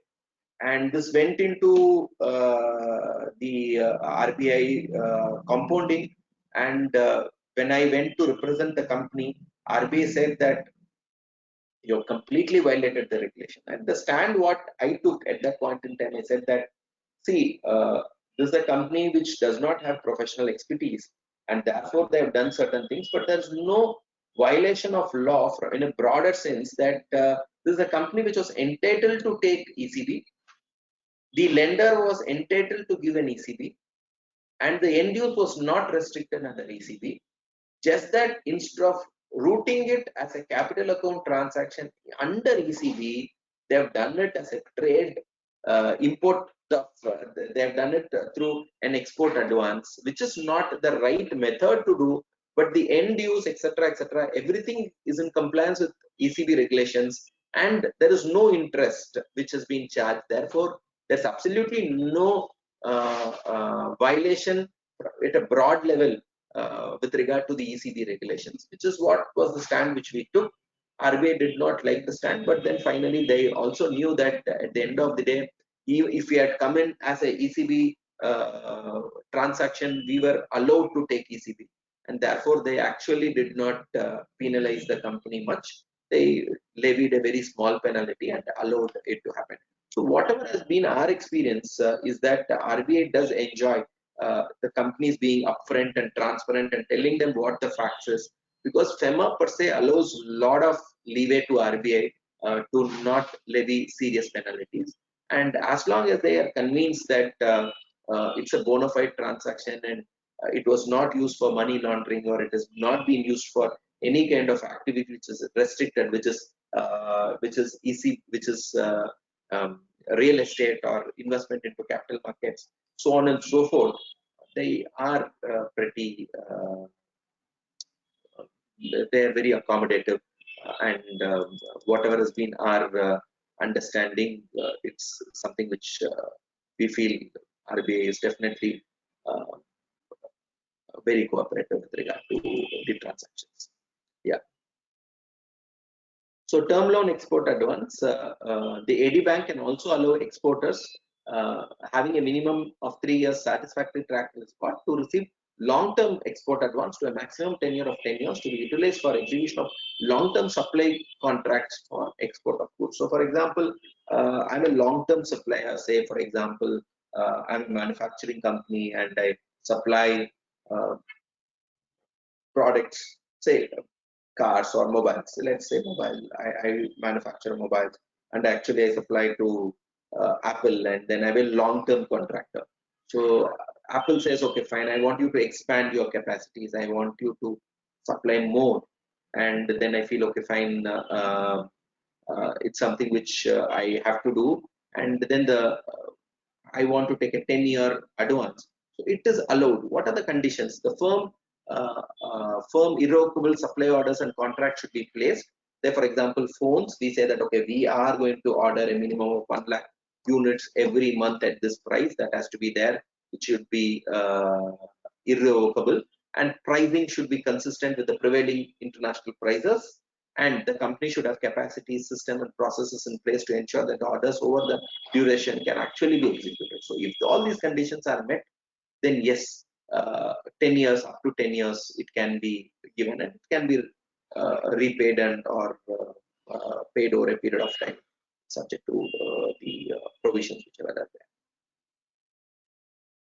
And the facility is to be provided only to those entities which are not under, again, there is nothing against them under the enforcement directory, and those advances are adjusted towards future exports, and the interest rate is not more than LIBOR plus 200 basis points, and the document should be routed through one authorized dealer, and authorized dealer should ensure compliance with AML, KYC guidelines, etc., etc. So if all these conditions are met, and double financing for working capital should be avoided, which means that I don't take working capital from the customer and also from an Indian bank. So that needs to be avoided. If all these conditions are complied with, then yes, those long-term are possible.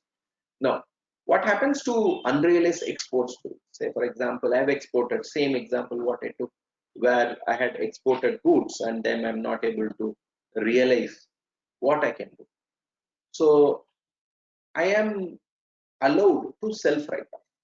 An exporter who is not able to realize the outstanding dues, despite best efforts, may either self-write off or approach the AD bank with appropriate supporting documents.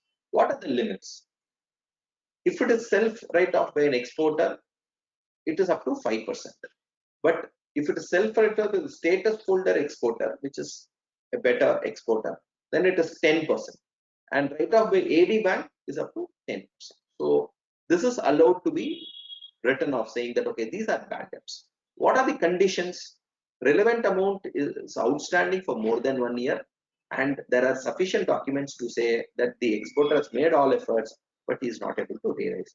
The minute it is more than this, then approval of RBI will be required.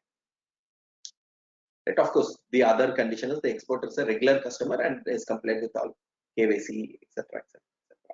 So, what are the other cases falling under any of the under these categories? Then write-off is allowed. The overseas buyer has been declared insolvent. Say, for example, there is an insolvency case similar to CIRP, which is initiated, and then it said that nothing is payable, or the overseas buyer is not traceable over a long period of time. The goods exports have been auctioned or destroyed in the importing country. The unrealized amount represents the balance due is the case settled through the intervention of Indian Embassy, Foreign Chamber of Commerce, etc. Or the cost of restoring to legal action would be disproportionate. Say, for example, I have to receive only 20 lakhs, and I'm in a country where the cost is of recovering this 20 lakhs is going to be 50 lakhs, or even I have to get 1 crore, and I have to spend minimum 50 lakhs. In those cases, yes, I'm allowed to write. The exporter, even after winning the court case against the overseas, could not execute due to reasons beyond our control. So let's say we've got an order from a certain country's court, but we are not able to execute despite our best efforts. All these cases, write-off is allowed. Transactions not to be written off. What are the transactions which cannot be written off? Any export made to countries where the overseas buyer has deposited a value of export in local currency, but the amount could not be allowed to be repatriated by central government, then those cases cannot be written off. And any cases which are under investigation by the enforcement directorate, etc., those are again not allowed. So RBI permits AD Bank to set off outstanding export receivables against outstanding import payables from the same buyer or supplier. For example, I have to pay him 100 rupees, he has to pay me 80 rupees. I am allowed to set off outstanding export receivables against import payables with their group companies, overseas companies, either on net or gross profit. That is also allowed. Say for example, I have a group, I have to pay my supplier 100 rupees, and one of his associate company has to pay me 80 rupees. So these two I can set off, which is allowed, provided the AD Bank looks at all the documents and feel it's a bona fide transaction, then the AD Bank may allow. So what are the conditions? The arrangement should be operated, supervised only by one AD Bank, and the invoices are not under investigation by ED or CBI, etc., etc. If those conditions are complied with, then yes, it is possible to set off export receivables and import receivables either from the same company or from associate company.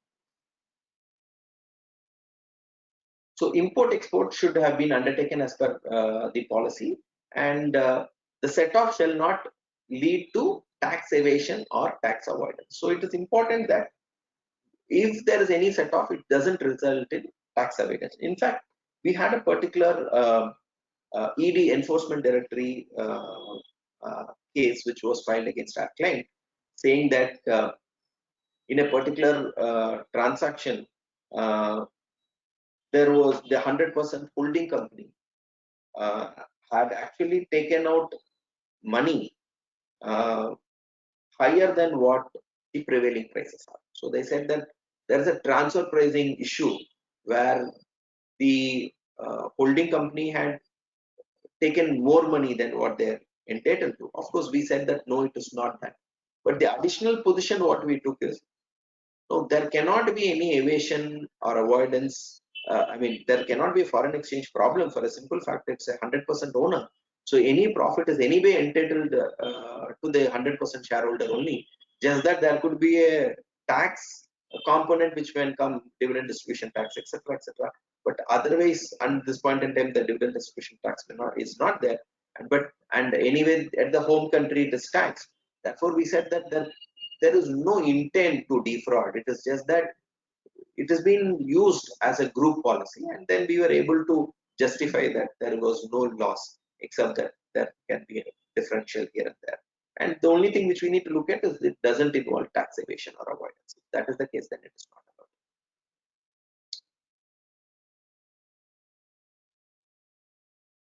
So what is the role of the AD Bank? It shall ensure compliance with the regulatory requirements relating to the transaction, may seek the auditor chartered accountant certificate wherever felt necessary in terms of saying how much is due from company A to company B to company C to company A.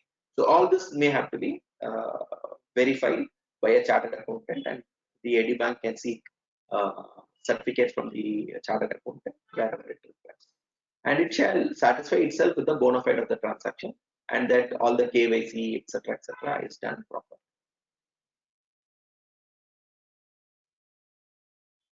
And then we talk about the merchandise export from India scheme.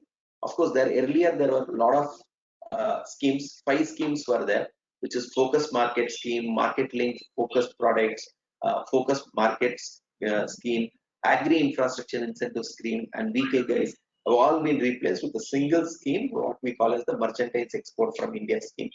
It is to set off infrastructure inefficiency and associate costs involving in export of goods and services which are produced or manufactured in India, especially those having high export potential, employment potential, and therefore enhancing export competitiveness. This is very simple that India wants to incentivize products and manufacturing units which provide more employment opportunity and which provide more forex. So wherever there are uh, segments which have high export intensity or employment potential, they have the scheme. Where it is entitlement is the exporters of notified goods products with ITC code to notify markets as listed in so and so shall be rewarded under MEIS. And how do you calculate the reward? The basis of calculation of reward would be on realization basis. So how much you have realized in free foreign exchange, and based on which the units are rewarded. So e-commerce exporters, any e-commerce exporter of handloom products, books, leather, footwear, toys, and customized so and so are also entitled for rewards under this particular scheme. So service export from Indian scheme. So service export from Indian scheme has repaid the earlier scheme, SFIS, whatever was there. Objective is to encourage export of notified services from India, and it applies to service providers located in India.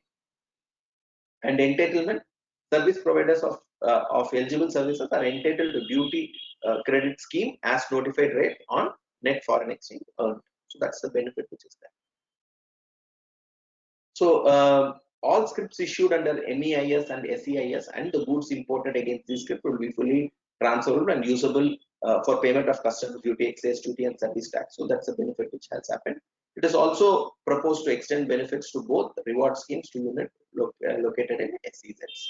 So status holder, that is a premium exporter, business leaders who have excelled in international trade and have successfully contributed to the country's foreign trade are proposed to be written as status holders. They will be able to self-certify their manufacturing goods as originated from India without a third party. They are allowed to do it as self-sufficient. So 1 minute.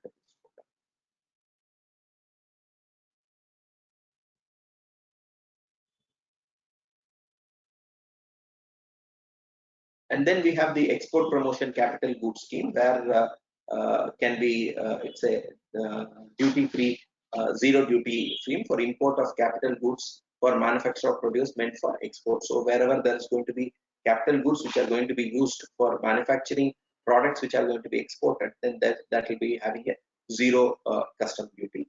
What are the conditions?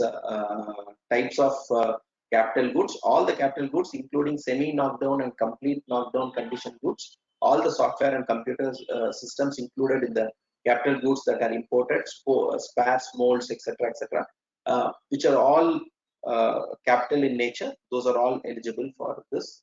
And eligibility can be applied by any exporter irrespective of his turnover.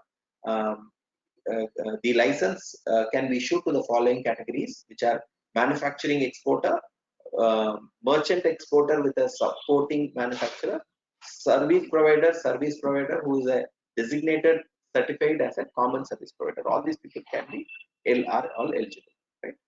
And then we have this boost to Make in India, special export obligations under EPGC scheme in case of capital goods are procured from indigenous manufacture, which is currently 90%, which was 90%. That has been reduced to 75%, so that more people are entitled and are eligible, and there is going to be some kind of an incentive.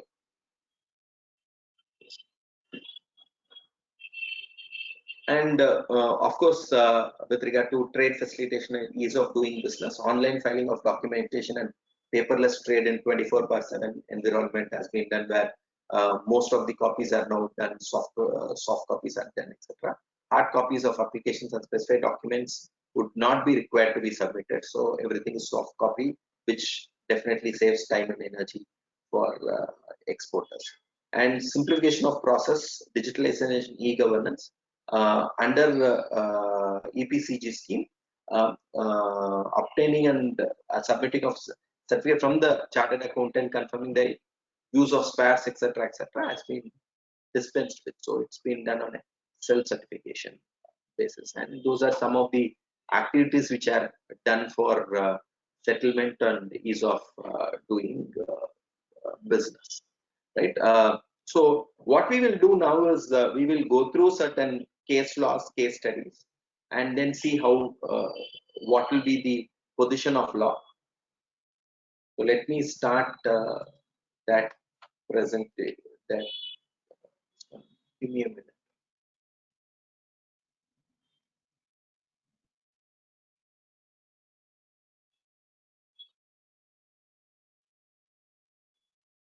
Is my PPT visible?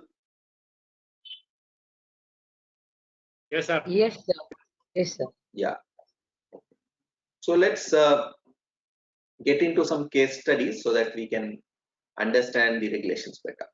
So let's get the first case study. X Limited is developing a real estate project in Chennai and Bangalore. The company requires 100 crores as debt, and an investor holding 10% of in the company is willing to provide the loan. Can X Limited accept the loan? Is the question. So you can type in your answers in the question uh, corner so that we can understand this better. So this is summarizing whatever we did. So we will try to take up some practical cases, and then maybe I will try to give an insight as to what can happen. In case there's no response, I will continue with the answer. But let me reiterate the question. Can X Limited take 100 crores as debt from its equity holder,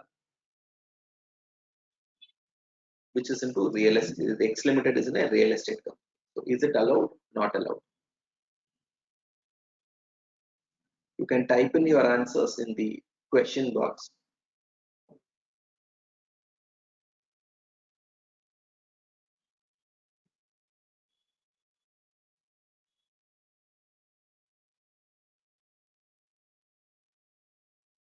Yeah, any answer? If not, I will. Yeah, okay. So as we discussed, ECB is not allowed for real estate activity. Therefore, this company will not be able to accept loan as an ECB. That's the first answer. The second question is, can the foreign investor invest the required funds as compulsorily convertible preference shares with a coupon rate of 12%, which is much higher than LIBOR plus 450, not 350, 450 basis points. So the second question is, can he invest in compulsorily convertible bonds? First, we said they cannot take ECB. Now the question is, can they invest as compulsorily convertible preference shares? So what is the answer for it? If you had remembered, we said that ECB will, if it is a compulsorily convertible preference shares, then it is not ECB. Therefore, once it is not ECB, it falls under FDI. So assuming it complies with FDI regulations, let's forget for a minute that it's a real estate company, but assuming that it is allowed under FDI and assuming it complies with FDI, then compulsorily convertible bonds can be issued, and there the coupon rate of 12%, there may not be a restriction there under ECB regulations, because ECB regulations are not at all covered once it is compulsorily convertible.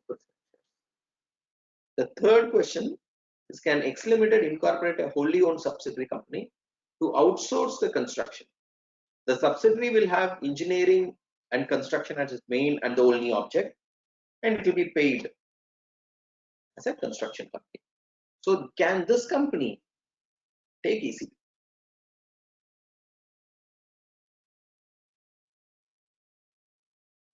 So it is structuring a particular transaction. So the minute we are subcontracting the construction to an engineering company, it becomes an engineering project, and the engineering company, if it is entitled otherwise to take ECBs, can take ECBs. How is the intent protected? Is that it doesn't have a share in the profit of the land. The only profit share what it has is how efficiently it constructs the building, and engineering per se is an entity is under the eligibility segment. Therefore, construction can happen. Only thing which we need to look at is whether it's done in it's arm's length basis, where it's at fair price and all that. And if all that is complied with, then yes, it can be structured. We have seen some companies which are structured it this way, that they have a real estate company and a construction company. The real estate company doesn't have FDI, the construction company has FDI. So those are structures which we have seen in the market and which have been there for a long time. So those are structures which definitely can be looked at. So the second question, the second case is this. Yeah.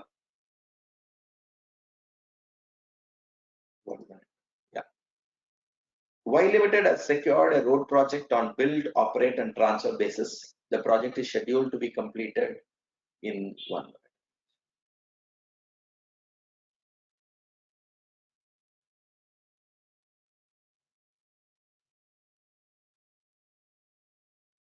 Yeah, it is scheduled to be completed in 36 months. The company, I'm not able to see it once, just give me one. The company has secured a mandate from a foreign financial institution for 50 million US dollars. The company wants to bring the entire funds in India and place it as FD with FDI, HDFC Bank. The question is it allowed?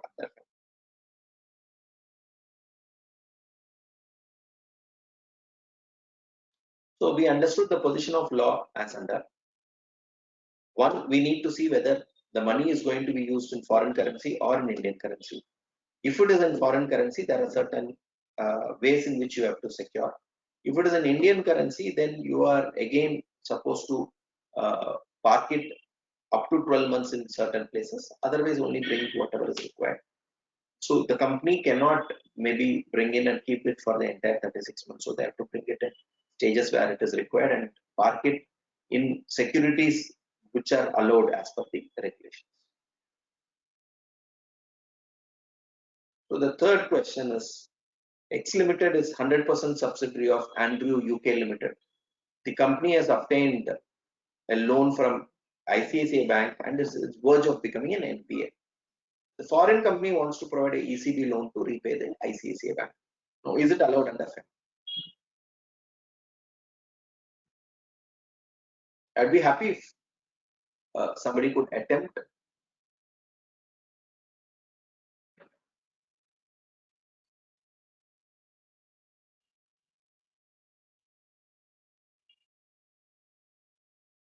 So, while Z Limited is a 100% subsidiary of a UK company, and they have obtained a loan from ICAI Bank, and they're becoming an NPA, and the foreign company wants to provide an ECB to repay the ICAI Bank.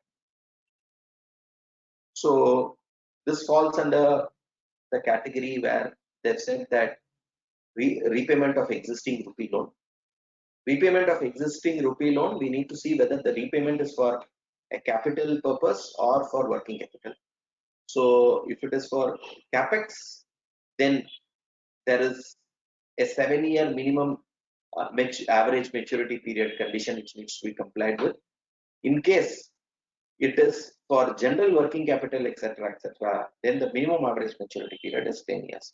So accordingly, this money can be brought in as ECB by the foreign company, and the rupee loan can be accordingly repaid.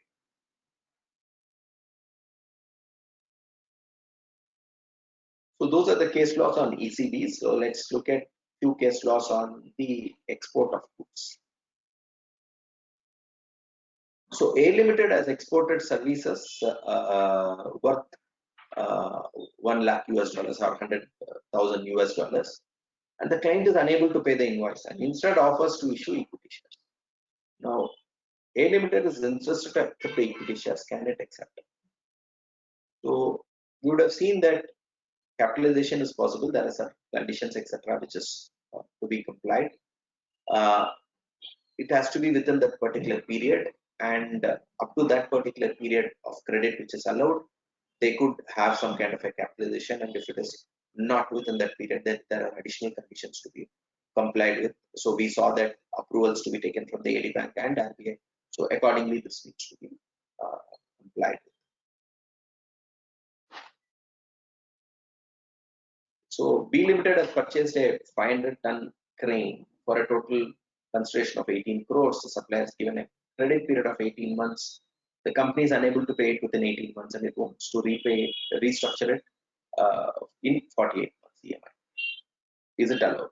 We did see the regulations where we saw that the AD bank can allow 6 months to a maximum period of 36 months. 6 months at a time for a maximum period of 36 months. That is the limitation what the AD bank has. Beyond that, it does not have power. So now there is a repayment where we are talking about 48 EMI installments, etc., etc. So this may have to be going to RBI for its consideration and approval. The third case is that C Limited obtained an advance of $1 million to export construction material. At the end of 18 months, it's not able to do it.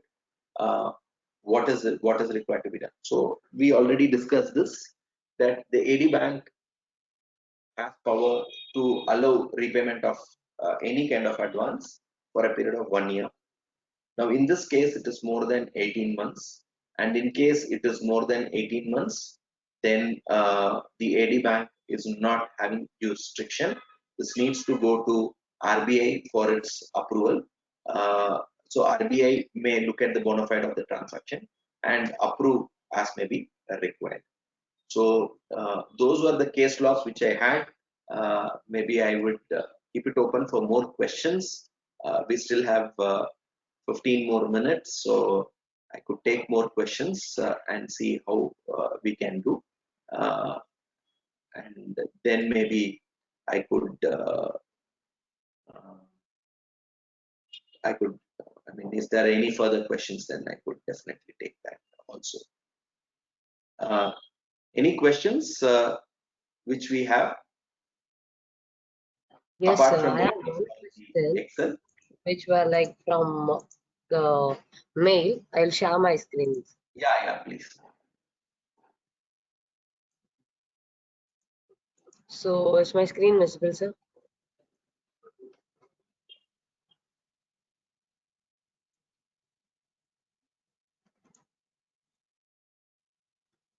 NRI holding NRE and NRO account in India, can he lend the saving part in both accounts of commercial perspectives for long term earnings to invest?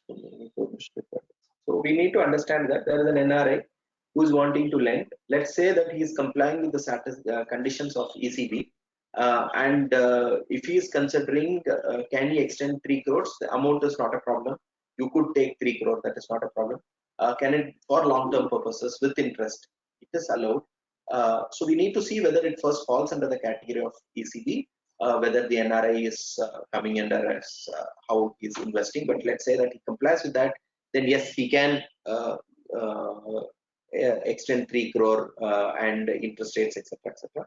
But there's every possibility that you could do this as an Indian transaction without having Fema under consideration. But if he is intending to repatriate the money outside of India, then yes, it can be done as an ECB transaction also. Yeah, so the answer is yes, it is possible. It may fall under automatic route or approval route depending on the facts of the case and the company. For example, if it's a real estate, it's not allowed. Certain categories is allowed without any approval. So mostly it may fall under automatic route. It can be structured accordingly. A Singapore-based company based company registered there by an NRI wants to acquire majority of shares in a private limited company in which the same NRI holds. Okay, so then see, let us look at what is the category. Can I understand what category is it? I'm assuming that the category is software. Just for convenience, let me say it's software. So in a software category, 100% of FDI is allowed. 100% of FDI is allowed. So therefore, there is no restriction on holding shares. So if assuming I am holding 50% shares directly, and one of my private limited companies in Singapore is holding the balance 50%, there is no problem. Fema does not say that if you are holding directly, you should not hold indirectly. Nor the Company Act says that. All that is that we have to do the SBOA, whoever is the control, we have to understand the control aspect of it and file necessary forms. Apart from it, there is no restriction that just because somebody is holding shares directly, they cannot hold the shares indirectly. There is no such restriction. Yeah. The foreign holding company has a group insurance policy covering all its subsidiaries, including the Indian subsidiary. The foreign entity pays the insurance premium to the insurance company. The foreign company apportions the premium to the Indian company or Indian company. I think that's O. I don't know. Does the foreign entity have to issue an invoice for the appropriateness, or can it be booked as a book entry? If an invoice is issued, what are the payment terms? Should this be paid within the stipulated time as per Fema? Should the company pay this amount to the foreign entity, or can it be considered as intercompany payables? So, okay, let's first, there is a reimbursement of expenses which is claimed as a debit note or as invoice. Now, whether it is invoice, we are not very sure, because it is actually the exact amount which is being asked to reimburse by way of a debit note, could be, or it can be an invoice. Doesn't matter. We can do it, but yes, it can be done.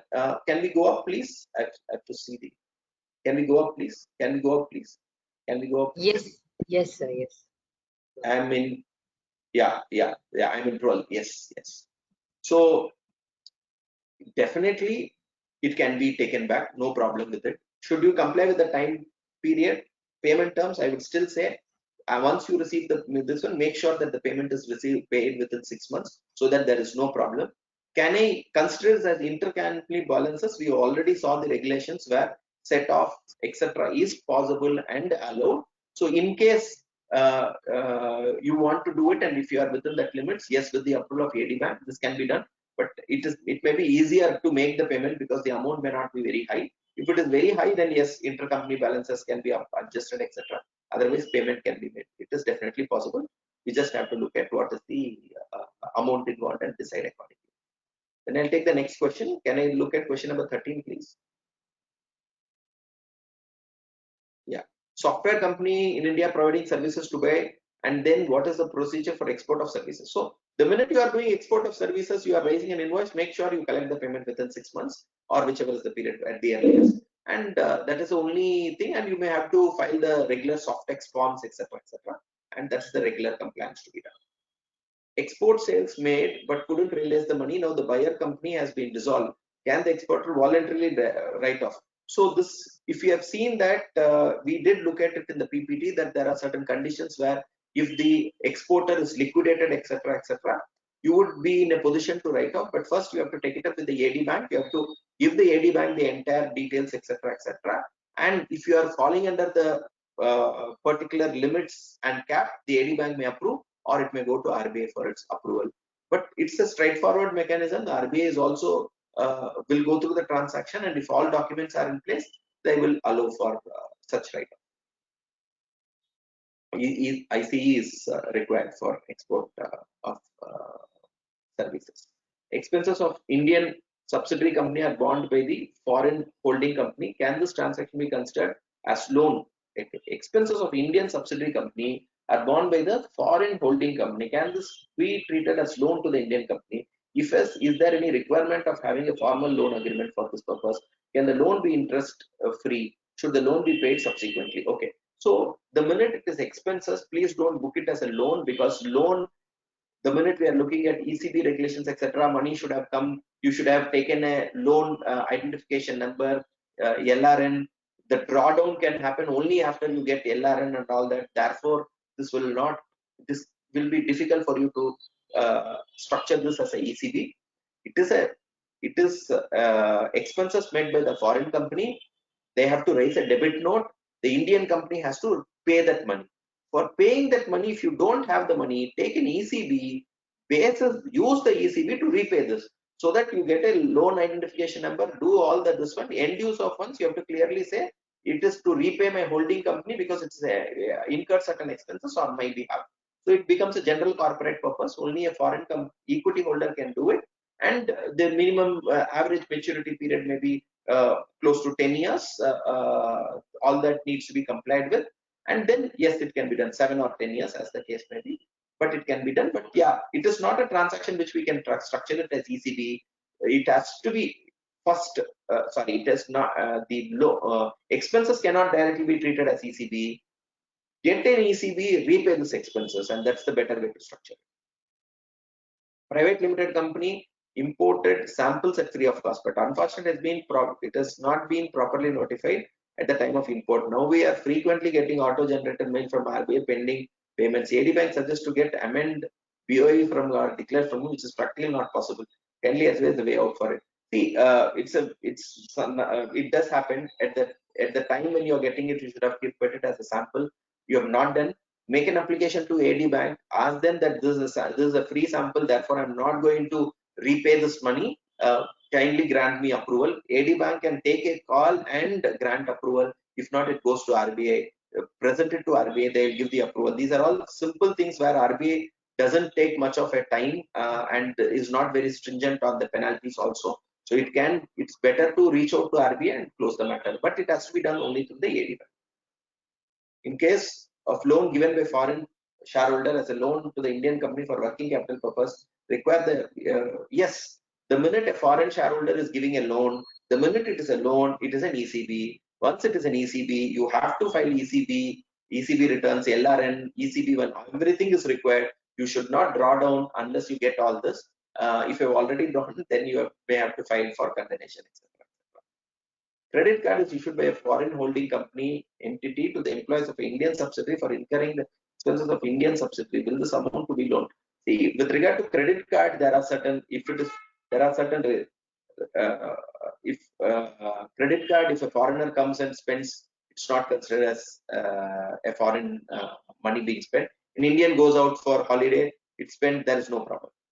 But that is only for his personal expenses. Now, the minute it is not a personal expenses, is issued by a foreign holding entity to the employee of the subsidiary company for incurring expenses of the Indian entity, which means indirectly you are using. Let us say that I have given a credit card saying, okay, whatever is your bills, everything, you use this card. So it is indirectly they are paying for it. Now the problem will be the minute you want the money to be repatriated. Let us say that the credit card every month is 2 lakh rupees, and at the end of the year we see it is 25 lakhs. In 2 years it is 50 lakhs, and the company starts making money. And the holding company says, okay, fine, this is my expenses. Please give me back my 50 lakhs.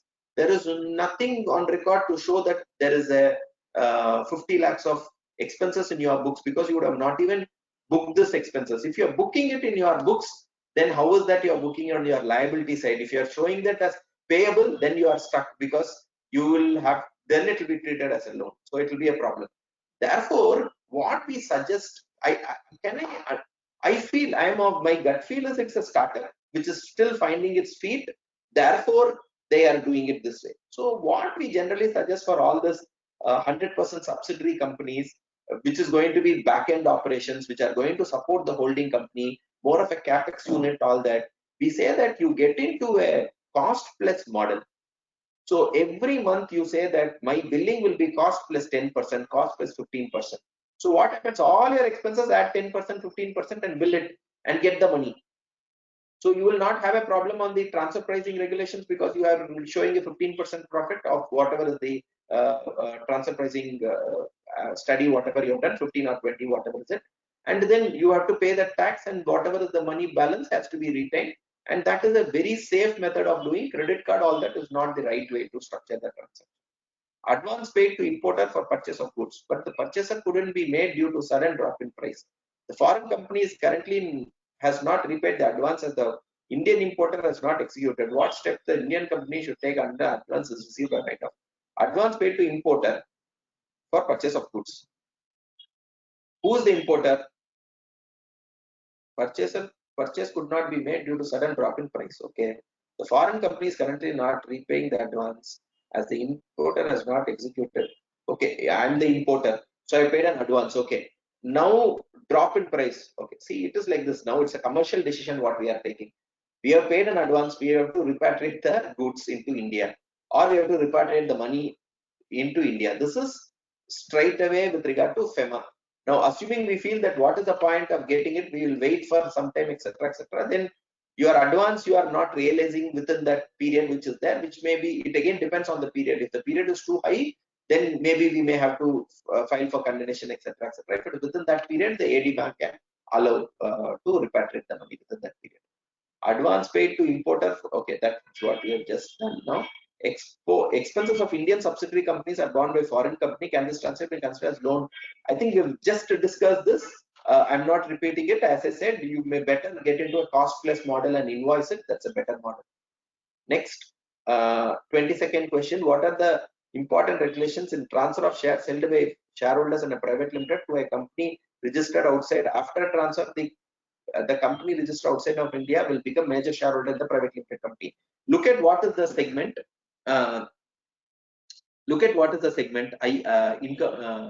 Information technology or engineering or real estate, etc., etc. If FDI is allowed, then if FDI is allowed, then there is no problem. You have to report FCGPR and FCTRS. If there's a transfer, you have to file a form called FCTRS, and that is the compliance to be done. It's not a very complicated compliance, which is definitely to be done. The last two questions is Softex and IE code mandatory? To be honest, whatever clients we deal with, we have seen them. If it is a software company, they file Softex forms, and IE code is what they generally take, which is what they have done. I think there may be some exceptions with regard to IE code not being mandatory also, but I'm not very sure on that because it's more procedural in nature. Everybody takes it. It's like a PAN, so everybody takes it, and it's a day's job. So most of them take 99%. There can be some exceptions, which I have to check what is it. So, any other question?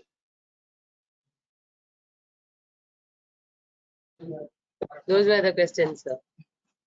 Yeah, okay. I think those were very good questions. I was happy answering that. In case you have more questions, I've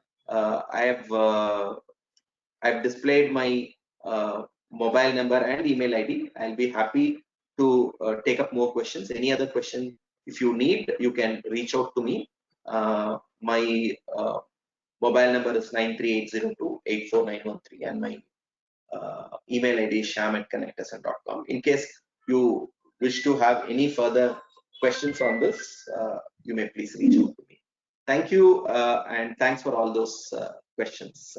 I enjoyed answering those questions. Thank you once again.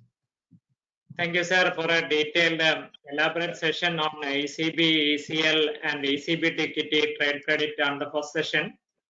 And important export goods services within export promotion capital goods scheme, ease of doing business, case laws, especially these case laws will give a good insight what you have told in the first and second half of the session. I hope that all the members, I think from the beginning to end, around 100 plus members are eagerly watching all your sessions. I got some of the message, my friends, that it's a very good session, and can we make him to the branches for the Fema thing. So many questions I am getting from in my mobile number messages. So I hope that everybody is getting some very good knowledge from your elaborate session, and you have explained very well regarding the external commercial borrowing and lending and borrowing. So I hope that everybody get incited or get more knowledge or updated their knowledge with your vast experience and information. Thank you so much for your all kind of delivery of the subject, expert subject. And I hope that we can meet again. So many branches are requesting me to call you and for a session if possible. Anyway, I will contact you in further for that.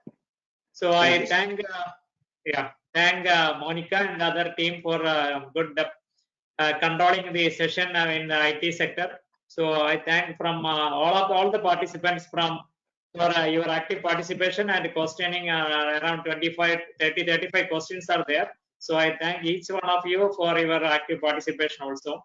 Thank you so much. Thank you, sir. Thanks a lot.